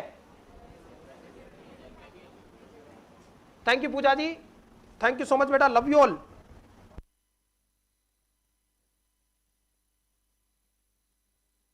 चलिएगा, nasal packing of patient with nasal bleed, यह देखिएगा। अब देखिएगा बेटा, क्वेश्चन सुनिएगा। ये जो पेशेंट है nasal packing, this is the patient of किसका? Epistaxis. This is the patient of epistaxis. Epistaxis from bleeding from nose, ये तो आप जानते ही हो, नोरसेट की तैयारी कर रहे हो तो आपको पता ही है, ब्लीडिंग फ्रॉम नोज आरिबास में। और दिस मेन जो लीडिंग कोज रहता है वो क्या रहता है? हाइपरटेंशन। इसका जो मेन लीडिंग कोज क्या रहता है? हाइपरटेंशन आरिबास में। अब पहली बात जो क्वेश्चन है मेरे बात, वेरी वेरी वेरी इंपॉर्टेंट, आपका जो एपिस्टेक्सिस होता है, पहला क्वेश्चन बेटा, किस प्लक्सस में डैमेज होने से? तो very very very very very very very important, Kiesselbach's plexus. Kiesselbach plexus में 4 आर्टरी का, ये जो आपका है ये नजल वोम है, वोमर यहाँ पे 4 आर्टरी का क्या होता है? मिलाप होता है, संगम होता है आरिबास में। अरे कोई डाउट है? उस जगह पे क्या होगा बेटा? एपिस्टेक्सिस, या वहां पे एरिया में ब्लीडिंग होगी, यहाँ की कैपिलरीज और आर्टरी रप्चर होने से। कोई डाउट है? कीसलबैक प्लक्सस में, जिसमें superlabial artery, greater palatine artery, sphenopalatine artery और पोस्टीरियर एथमोइड आर्टरी और एंटीरियर एथमोइड आर्टरी, ये 4-5 आर्टरी आके मिलती है और ये आर्टरी मिलके यहाँ पे एक एरिया बनाती है। ये सो रहा है, ये वाला एरिया, इस एरिया को क्या बोलते हैं? सॉरी, इस प्लक्सस को क्या बोलते हैं? कैपिलरी और आर्टरी के गुच्छों को क्या बोलते हैं अपन? कीसलबैक प्लक्सस। और एरिया क्या कहलाता है ये बताऊं? एपिस्टेक्सिस की एरिया में इस एरिया को क्या बोलते हैं? ये तो है प्लक्सस। प्लक्सस का मतलब गुच्छा किसका? अरे किसका? आर्टरीज का, जिसके अंदर superlabial artery, greater palatine artery, supersphenoid artery और आपकी कौन सी ये आपकी एंटीरियर इथमोइड आर्टरी और पोस्टीरियर इथमोइड आर्टरी वगैरह ये ब्रांचें हैं। अरे बस ये देखो, प्लक्सस तो कौन सा होगा? एपिस्टेक्सिस में डैमेज कौन होता है? कीसलबैक। एरिया पूछे तो बेटा littoral area, very very very very important ये क्वेश्चन आ चुका है, लिटोरल एरिया। अब यहाँ ब्रीडिंग होगी तो आपको बेटा फर्स्ट मैनेजमेंट क्या है, नजल पैकिंग करनी है। क्या करनी है? और नजल पैकिंग करते समय कौन सा इंजेक्शन यूज कर सकते हो आप? एड्रेनालिन। एडीआर से नजल पैकिंग, क्योंकि ये कैसा है, वेसो कॉन्स्ट्रिक्टर है। वेसो कॉन्स्ट्रिक्टर है तो ब्लड वेसल्स कॉन्स्ट्रिक्ट होकर ब्लीडिंग रुकेगी। पर सबसे पहला ये तो नजल पैकिंग बाद में, फर्स्ट मैनेजमेंट क्या करा, एपिस्टेक्सिस हो रहा तो वेरी वेरी इंपॉर्टेंट देखिएगा, pinch the nose and lean forward. सोना नहीं है, बड़ा एस्पिरेशन की रख, टू प्रिवेंट एस्पिरेशन। पर्पज क्या है इसका? एस्पिरेशन को रोकना। जैसे एपिस्टेक्सिस हो रही है, नाक को पकड़े, पिंच द नोज और लीन फॉरवर्ड, ब्लीडिंग भी रुक जाएगी और थोड़ा बहुत ब्लड अगर निकल भी रहा है तो वो आपका ट्रेकिया में नहीं जाएगा। फिर उसके बाद में नजल पैकिंग करनी है, और नजल पैकिंग किस इंजेक्शन की मदद से करनी है? एडीआर। थोड़ा आपका जो गोज पीस उस पर एडीआर छिड़क दो, एडीआर डाल दो और अंदर नाक में ठूस दो इसको। किसको? इस तरह से आपको गोज पीस को इंसर्ट कर दो। जैसे गोज पीस इंसर्ट करोगे एडीआर वैसोकॉन्स्ट्रिक्टर काम करेगा, ब्लीडिंग क्या होगी, रुक जाएगी। तो pinch the nose and lean forward is the first section, and then nasal packing with the help of injection ADR. Spirit से भी कर सकते हैं अपन, और किससे कर सकते हैं? स्पिरिट से, थोड़ी बहुत स्पिरिट, क्योंकि वो भी वैसोकॉन्स्ट्रिक्टर है, कोई डाउट है। लेकिन अगर कोई डायलिसिस का पेशेंट है, अरे किसका पेशेंट है और डायलिसिस करते समय एपिस्टेक्सिस हो रहा है, तो उस समय किससे पैक करना है? पैराफिन गोज पीस से, क्योंकि पेशेंट को अपन पिंच करके घुमा नहीं सकते, ब्लॉक हो जाएगा ना कैथेटर। पेशेंट इस तरह से सेमीफाउलर में है, अगर वो यू ऐसे आगे झुकेगा तो फीमोरल कैथेटर या कैथेटर है वो क्या होगा, किंक होने का खतरा है ड्यूरिंग डायलिसिस। तो पैराफिन गोज पैकिंग करेंगे अपन बेटा, अगर किसके दौरान? डायलिसिस के दौरान। पैराफिन गोज के भी डायलिसिस के दौरान नोज पैकिंग में काम आती है, और क्या काम आती है? कोलोस्टोमी में, कोलोस्टोमी केयर में पैराफिन गोज कमी आती है। और बताओ, ट्रेकोस्टोमी केयर में, और कल ही बताया था। और किसमें? बर्न वाले मरीजों में ड्रेसिंग के काम आता है, याद आ रहा है? पैराफिन गोज, ये रहा बेटा। और ये पैकिंग के अंदर ये नजल आपकी इंस्ट्रूमेंट यूज करते हैं अपन। अब एक वीडियो दिखाता हूं शानदार आपको, फिर उसके बाद में इसका पर्पस बताना आप। अरे यार इसका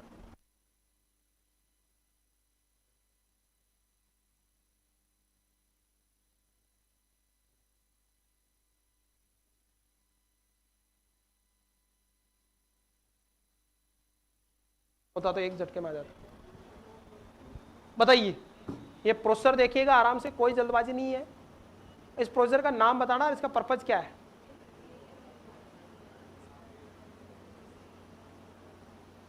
ये जैसे अपने कपास की पोट बांधते हैं ना, वैसे चारे की नहीं बांधते हो क्या पोट तुम? अरे अंग्रेजों सब बांधते हो, नर्सिंग वाले तो बांधते जीवन में किसी न किसी दौर से गुजरे हैं, इस दौर से। वापस देख लीजिएगा वीडियो, कोई जल्दबाजी नहीं है।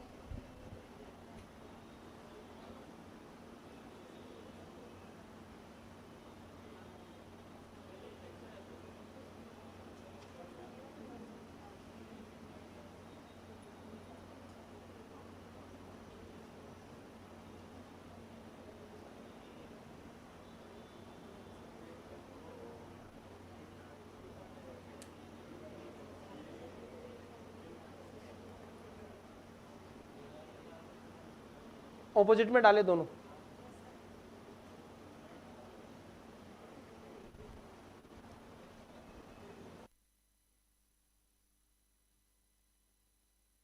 क्लियर है? हमारा ड्राइवर, एक हेमा मालिनी की मूवी थी, मेरा एक ड्राइवर है, तो उस हेमा मालिनी की मूवी को जब भी जाता हूँ उसी को देखता है। मैंने कहा इस मूवी को तू 1000 बार देखता है, इसमें क्या है? उसमें एक सीन है जिसमें हेमा मालिनी नहा रही होती है, तभी क्या आ जाती है, ट्रेन आ जाती है। मैंने कहा तो इस सीन को कोई 1000 बार देखता है, क्या है? बोला भारतीय ट्रेनें कभी तो लेट होगी। हरिवास में नहीं समझे, चलेगा। अब ये तो देख लिया वीडियो, अब बताओ ऑप्शन बताओ बेटा, क्वेश्चन का आंसर बताओ।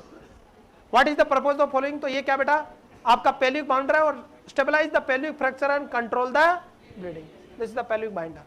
कोई डाउट है? बाकी बैक पेन एक का इसका कोई रोल नहीं है बेटा। Next question, massive blood transfusion का मतलब क्या है ये बताइए। इमरजेंसी और ट्रॉमा में अपन, ये ट्रॉमा के क्वेश्चन पढ़ा रहा हूं मैं बेटा अभी। मैसिव ब्लड ट्रांसफ्यूजन का मतलब कहता है ना कि मैसिव ब्लड ट्रांसफ्यूजन करना चाहिए। और बहुत प्यारे क्वेश्चन बताने वाला हूं, पिछले नोट सेट में सीधे हिट किए थे यहां से क्वेश्चन, और सिंपल भाषा में समझा दूंगा, इन क्वेश्चनों को देखना आप। चलिएगा, मैसिव ब्लड ट्रांसफ्यूजन का मतलब क्या होता है? Transfusion of 10 unit पीआरपीसी with in 24 hour of admission, transmission of 4 unit of PRBC with in 1 hour of admission. देखो 24 घंटे में 10 पीआरबीसी चढ़ाना, 1 घंटे में 4 पीआरबीसी चढ़ाना। Transmission of 2 unit of PRBC, 2 unit FFP and 2 unit platelet within 1 hour, या A and B. तो best answer क्या जाएगा? D, A and B. Massive blood transfusion का मतलब 24 घंटे में 10 पीआरबीसी या 1 घंटे में कितनी? 4 पीआरबीसी चढ़ा मेडिव। अब बताओ ब्लड जो ट्रांसफ्यूजन करते हैं उससे रिलेटेड में आपको कुछ क्वेश्चन पूछ लेता हूं, बाल को देखना आप, चलेगा।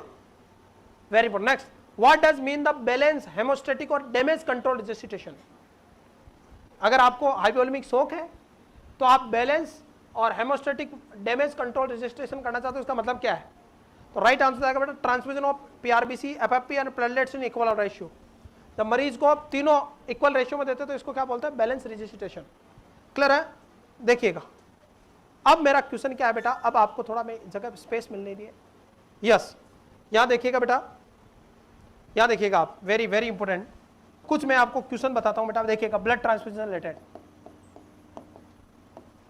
ब्लड ट्रांसफ्यूजन पीआरबीसी चढ़ाते हैं अपन, पीआरबीसी में जो वॉल्यूम होती है वो कितनी होती है आपका? 350 ml तो होती है इसमें आरबीसी हमारे पास में, और 30 ml क्या मिलाया जाता है उसमें? सिट्रेट। अरे कोई डाउट है? Citrate 30 ml। और ये सिट्रेट कैसी एक्टिविटी होती है? एंटी कैल्शियम, यानी ये कैल्शियम को क्या करता है? बाइंड। और कैल्शियम कौन से नंबर का? चौथे नंबर का क्या है? क्लोटिंग फैक्टर है। कौन? कैल्शियम। कैल्शियम कौन से नंबर का क्लोटिंग फैक्टर है? चौथे नंबर का। अब क्वेश्चन सुनिएगा यहां से, ये कैल्शियम को बाइंड करता है, चौथे नंबर का क्लोटिंग। तेरा क्लोटिंग फैक्टर होता है 5 नाइट्रोजन प्रोथ्रोम्बिन थ्रोम्बोप्लास्टिन, चौथे नंबर का कैल्शियम, 5वां लेबाल फैक्टर, 6वां presence have not been prove, 7वां स्टेबल, 8वां एंटी हीमोफिलिक फैक्टर ए, 8वां एंटी हीमोफिलिक फैक्टर, सॉरी 7वां स्टेबल, 8वां एंटी हीमोफिलिक फैक्टर ए, 9वां एंटी हीमोफिलिक फैक्टर बी, 10वां कौन सा? स्टोर्ड पावर, 11वां प्लाज्मा थ्रोम्बोप्लास्टिन एंटीसीडेंट, 12वां हेगमेन, और 13वां फाइब्रिन स्टेबलाइजिंग फैक्टर। तो चौथे नंबर का क्लोटिंग फैक्टर, एक भी क्लोटिंग फैक्टर कम हुआ तो क्या होगी? ब्लीडिंग नहीं रुकेगी, या सॉरी क्लोटिंग नहीं होगी। एक भी क्लोटिंग फैक्टर कम हुआ तो क्या नहीं होगी? क्लोटिंग नहीं होगी। तो ये कैल्शियम को बाइंड कर लेता है। हमारे पास में आप जब मैसिव ब्लड ट्रांसफ्यूजन करते हो ना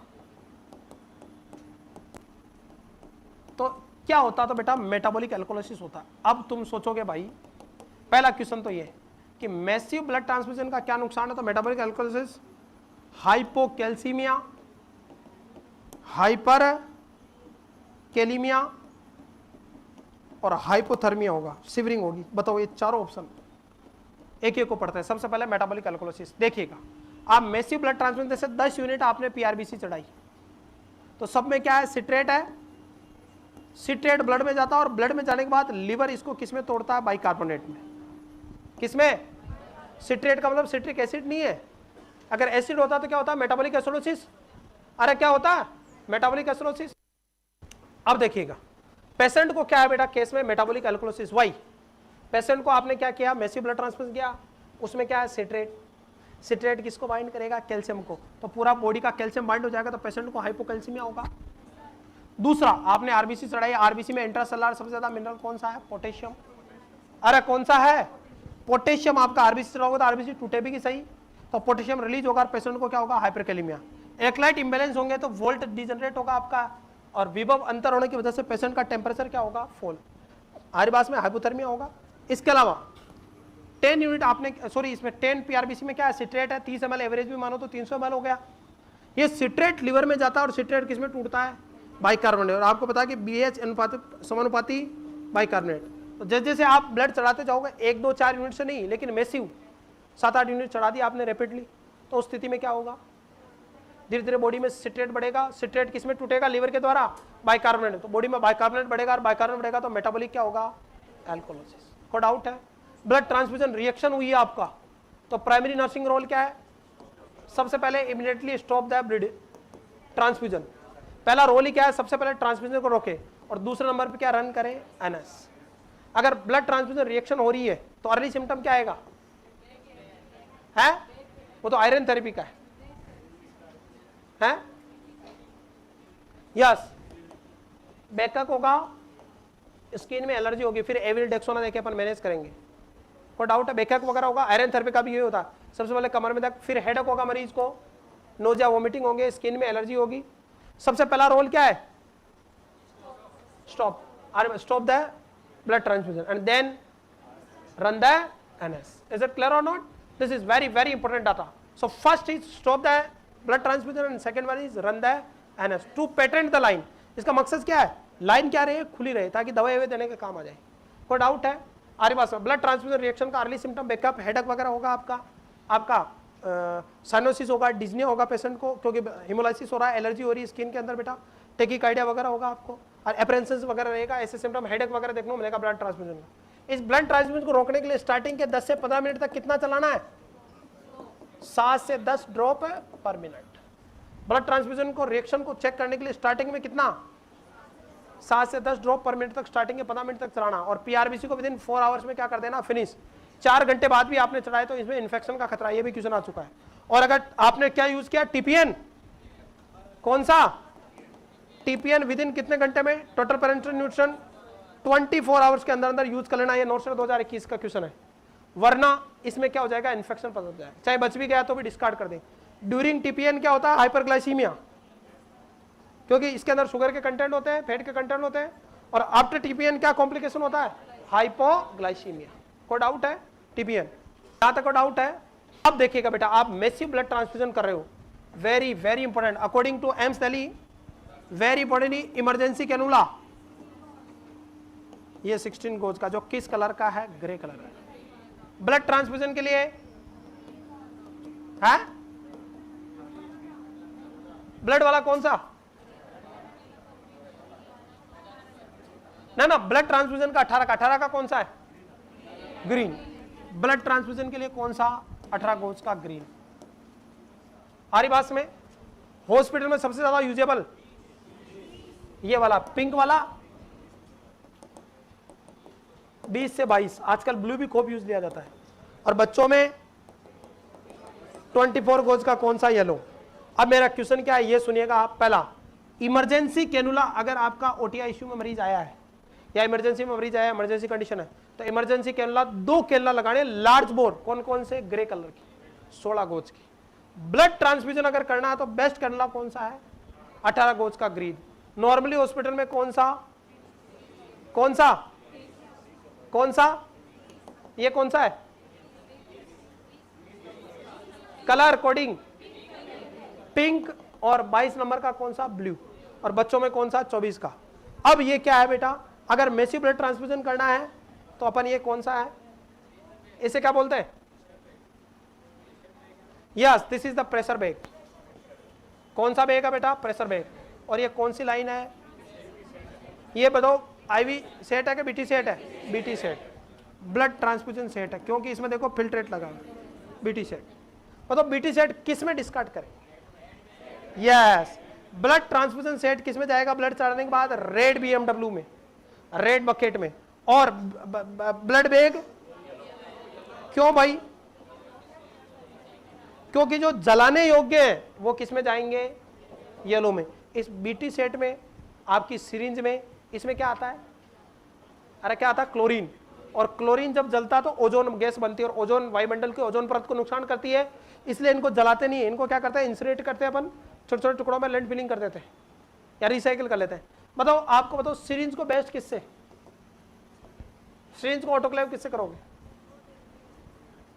free from infection, radiation method सबसे। अबे बेवकूफो, ये बेसिक क्वेश्चन नहीं आते आपको। सिरिंज को बेस्ट किससे? रेडिएशन से। बीटी सेट किस में जाएगा? रेड में, क्योंकि इसको जला नहीं सकते। और ब्लड बैग किस में जाएगा? येलो में। और वो क्या है? प्रेशर बैग है। इमरजेंसी कैनुला कौन सा है?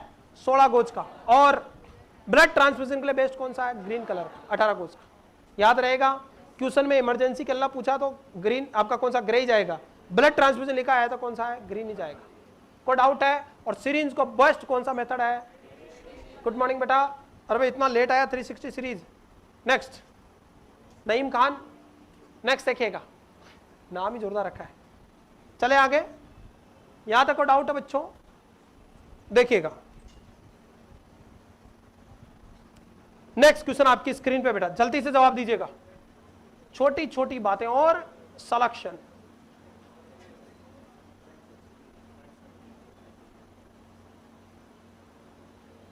जल्दी कमेंट कीजिएगा।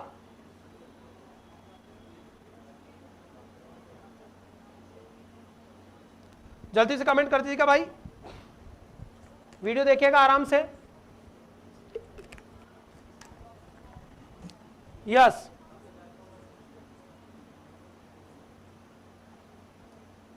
दिमाग से अगर क्लास अच्छी लग रही है बेटा तो ये आपकी नैतिक जिम्मेदारी है, बिना कहीं आप मेरी मेहनत का फल दे और वीडियो को लाइक और शेयर कर बेटा। देखिएगा प्रोसेसर को पूरा देखिएगा, ये क्या प्रोसेसर है और इसका यूज क्या है स्प्लिंट का।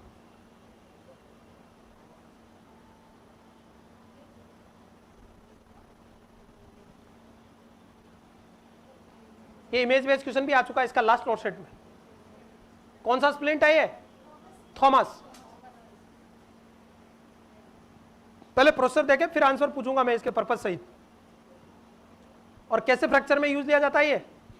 फीमर वगैरह में।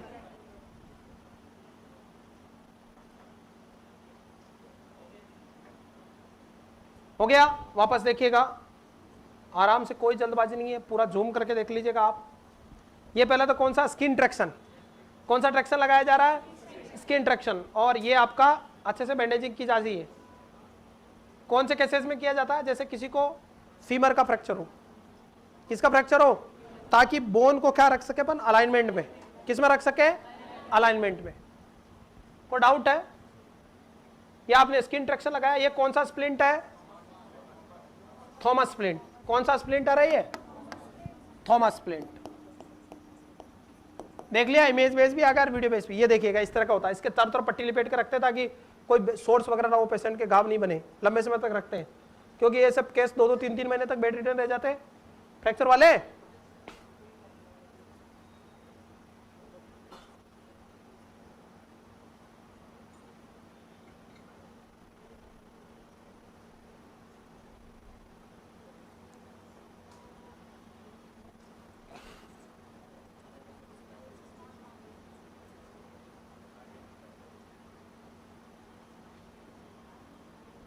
पूरा टाइट बांधना है। और वेट आपको, वेट जो लटकाना है बेटा वो क्या चीज? Free from floor touch. Wait किसको टच नहीं करना चाहिए? फ्लोर को टच नहीं करना चाहिए। तो इमेज में देखिए आप, वीडियो आपने देख लिया, आई थिंक आप सीख गए होंगे इसको। अब देखिएगा बच्चों, वेरी इंपॉर्टेंट क्वेश्चन क्या कह रहा है, इसको क्वेश्चन को देखिएगा। Which splint should be used in following patient and what is the purpose? कौन सा स्प्लिंटर क्या पर्पज है तो बताइए। ये कैसा बेटा? Thomas splinter to stabilise the shaft of the femur fracture and control haemorrhage. समझ रहे आप मेरी बात? अब बताइए, अगर किसी पेशेंट को बेटा फीमर का फ्रैक्चर है, क्या चीज है? फीमर का फ्रैक्चर है, तो अर्ली सिम्टम क्या आएगा? ये एम्स में क्वेश्चन आ चुका है। फीमर फ्रैक्चर है,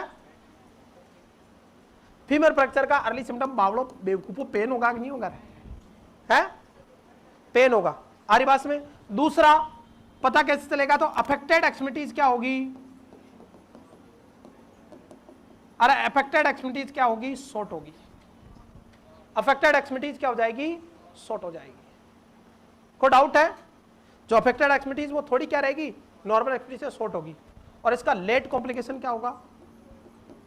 fate embolism. Very very very important, because ये बोन टूटेगी तो बोन के अंदर जो फेट है कैनाल में भरी हुई वो ब्लड में आएगी और ब्लड के जाके क्या करेगी? पल्मनरी, या आपका पल्मनरी एम्बोलिज्म कर सकती है, कैरोटिड एम्बोलिज्म कर सकती है, फेट एम्बोलिज्म। बेटा फेट एम्बोलिज्म हुआ तो अर्ली सिम्टम क्या आएगा बताओ? एयर एम्बोलिज्म या फेट एम्बोलिज्म में? Sudden severe chest pain, patient को हाइपो टेंशन होगा, ब्रेडिकार्डिया होगा। कैसे? जैसे आपका पल्मनरी एम्बोलिज्म हुआ, यहां पे फंस जाएगा एम्बोलाई पल्मनरी आर्टरी में, तो बताओ आगे बढ़ेगा क्या ब्लड? ऑक्सीजन ब्लड की कमी होगी, सडन सीवियर क्या होगा? पेन होगा। पेशेंट को सीवियर डिजनिया होगा, पेशेंट को ब्रेडी क्या होगा? कार्डिया होगा, हाइपोटेंशन हो जाएगी। बीमारी क्या कहलाती है? Fat emboli. आरी बात में क्लियर है? फिर अपन इसको अपन पोजीशन देते हैं, अपन लेफ्ट लेटर पोजीशन, वैसे स्पेशली एयर एम्बोलाई में देते हैं आरी बात में। और फिर अपन सिम्टोमेटिक मैनेज करेंगे, एम्बोलेक्टोमी वगैरह करेंगे। कहना माय पॉइंट? यहां तक को डाउट है बच्चों? दूसरा, इसके अलावा और एक कॉम्प्लिकेशन होगा। कौन सा सिंड्रोम फ्रैक्चर के केस में? Compartment syndrome. कौन सा सिंड्रोम? कंपार्टमेंट सिंड्रोम में मैनेजमेंट क्या? फेसियोटोमी। देखो होता क्या है, ये जो मसल होती है ना आपकी, हड्डी है नीचे, ये बोन है, ये रप्चर हुई तो यहाँ से ब्लीडिंग होगी तो मसल्स में चला जाएगा ब्लड, और ये मसल्स क्या होगी, ब्लीडिंग होगी तो फूलेगी। इन मसल्स के चारों तरफ क्या पाई जाती है, मेम्ब्रेन, जिसको फेसिया बोलते हैं। क्या बोलते हैं? अब यहाँ ब्लीडिंग होगी, ये फेसिया फिक्स है, तो ये मसल्स एक दूसरे को कंप्रेस करेगी, नेक्रोस होगी, तो अपन फेसियोटोमी करते हैं। किसमें? Compartment syndrome. बताओ कंपार्टमेंट सिंड्रोम का अर्ली सिम्टम क्या है? पैरेस्थीसिया। शाबाश, वेरी इंपॉर्टेंट, पैरेस्थीसिया होगा। इसके अलावा बेटा अफेक्टेड एक्सट्रीमिटीज कैसे हो जाएगी? कूल हो जाएगी। पल्स क्या रहेगी? एब्सेंट रहेगी। डिस्टल पल्स क्या रहेगी? जैसे फीमर का फ्रैक्चर है तो आप यहाँ पे आप करोगे आप पेडाल, तो आपको क्या होगी? एब्सेंट मिलेगी। जो डिस्टल एक्सट्रीमिटीज है वो कैसे रह जाएगी? ब्लड नहीं जाएगा तो कूल और क्लेमी हो जाएगी, पल्स फील नहीं होगी, और साइनोसिस देखने को मिलेगा। और अर्ली सिम्टम क्या होगा? पैरेस्थीसिया। पैरेस्थीसिया का मतलब loss of sensation. Very important, compartment syndrome का अर्ली सिम्टम पैरेस्थीसिया। इसके अलावा पेडाल पल्सेस क्या रहेगी? एब्सेंट रहेगी। एक्सट्रीमिटीज क्या रहेगी? कूल। एक्सट्रीमिटीज में क्या देखने को मिलेगा? साइनोसिस। और ये सिम्टम आपको देखने को मिलेंगे बेटा, क्लियर हो? इसका मैनेजमेंट क्या है? फेशियोटोमी। फीमर फ्रैक्चर का अर्ली सिम्टम पेन, और अफेक्टेड एक्सट्रीमिटीज क्या दिखेगी आपको? शॉर्ट देखने को मिलेगी। कोई डाउट है? फिर थॉमस स्प्लिंट वगैरह इसी तरह का बेटा क्लासेस देखने के लिए आज ही एसएन एकेडमी का क्रैश कोर्स ज्वाइन करें बेटा। इसी तरह की क्लासेस देखने के लिए एसएन एकेडमी का बेटा क्रैश कोर्स ज्वाइन करें, जिसकी फीस है 2999 रुपए। वैलिडिटी आपकी 35 डेज में कोर्स हो जाएगा पूरा आपका। वैलिडिटी 1 ईयर तक रहेगी बेटा, और इसमें 15,000 प्लस एमसीक्यू आपको लाइव सॉल्यूशन करवाए जा रहे हैं। कुछ क्लासेस लाइव होगी और कुछ रिकॉर्डेड मिलेगी, जिसमें ओटी, आईसीयू, इमरजेंसी जो प्रीवियस ईयर में, इसमें फंडामेंटल, साइकेट्रिक, ओबीजी, कम्युनिटी, पूरी की पूरी एमएसएन जो सबसे ज्यादा पढ़ाई जाती है, और एमएसएन हम पढ़ाएंगे नहीं, आपको सिखाएंगे। OT, ICU, emergency, emergency trauma, haemorrhagic stroke वाले पेशेंट, ओटी के पेशेंट, क्रिटिकल केयर वाले, विनोम वाले पेशेंट, करंट में चलने वाली जो आपकी बीमारियां हैं, क्लियर है, उन सब के बारे में, कोविड वगैरह के बारे में, म्यूकोरमाइकोसिस बारे के सब के अंदर अपन डिस्कस करेंगे। इसी तरह की क्लासेस को कंटिन्यू करने के लिए आज एसएन एकेडमी का बेटा क्रैश कोर्स ज्वाइन करें। Thank you so much, love you all. पढ़ते रहे, बढ़ते रहे। एसएन की क्लासेस अच्छी लगती तो आज अपने फ्रेंड को ज्वाइन कराएं, वीडियो को लाइक और शेयर करें बेटा। Thank you so much. और आखिरी बात यही कहूंगा बेटा, हर बार यही कहता हूं मैं, पिछले लंबा अनुभव है, नॉर्थ स्टेट के अंदर लगभग 45 से 50% सिलेक्शन निकालते हैं पूरे ऑल ओवर इंडिया में। एक ही बात मैं आपसे कहूंगा, जिंदगी में अपने आप पे यकीन रखिएगा। जैसा आप देखते हो ना, जैसा आप सोचते हो वैसा ही बनते हो। First you think then everything is possible. 1 महीने 1.25 महीने का जो समय आपके पास है, पहले सोचिए कि मैं सक्सेस हो सकता हूं, भगवान आपकी मदद जरूर करेगा। और ईश्वर को याद कीजिएगा, अपने माँ बाप के चेहरों को याद करते रहिएगा, और अच्छे तन मन धन से मेहनत कीजिएगा। ईश्वर से प्रार्थना करूंगा कि सबके आपके सपने सफल हो। Thank you so much, love you all. इसी तरह से प्यार और सम्मान बनाए रखें। Thank you so much.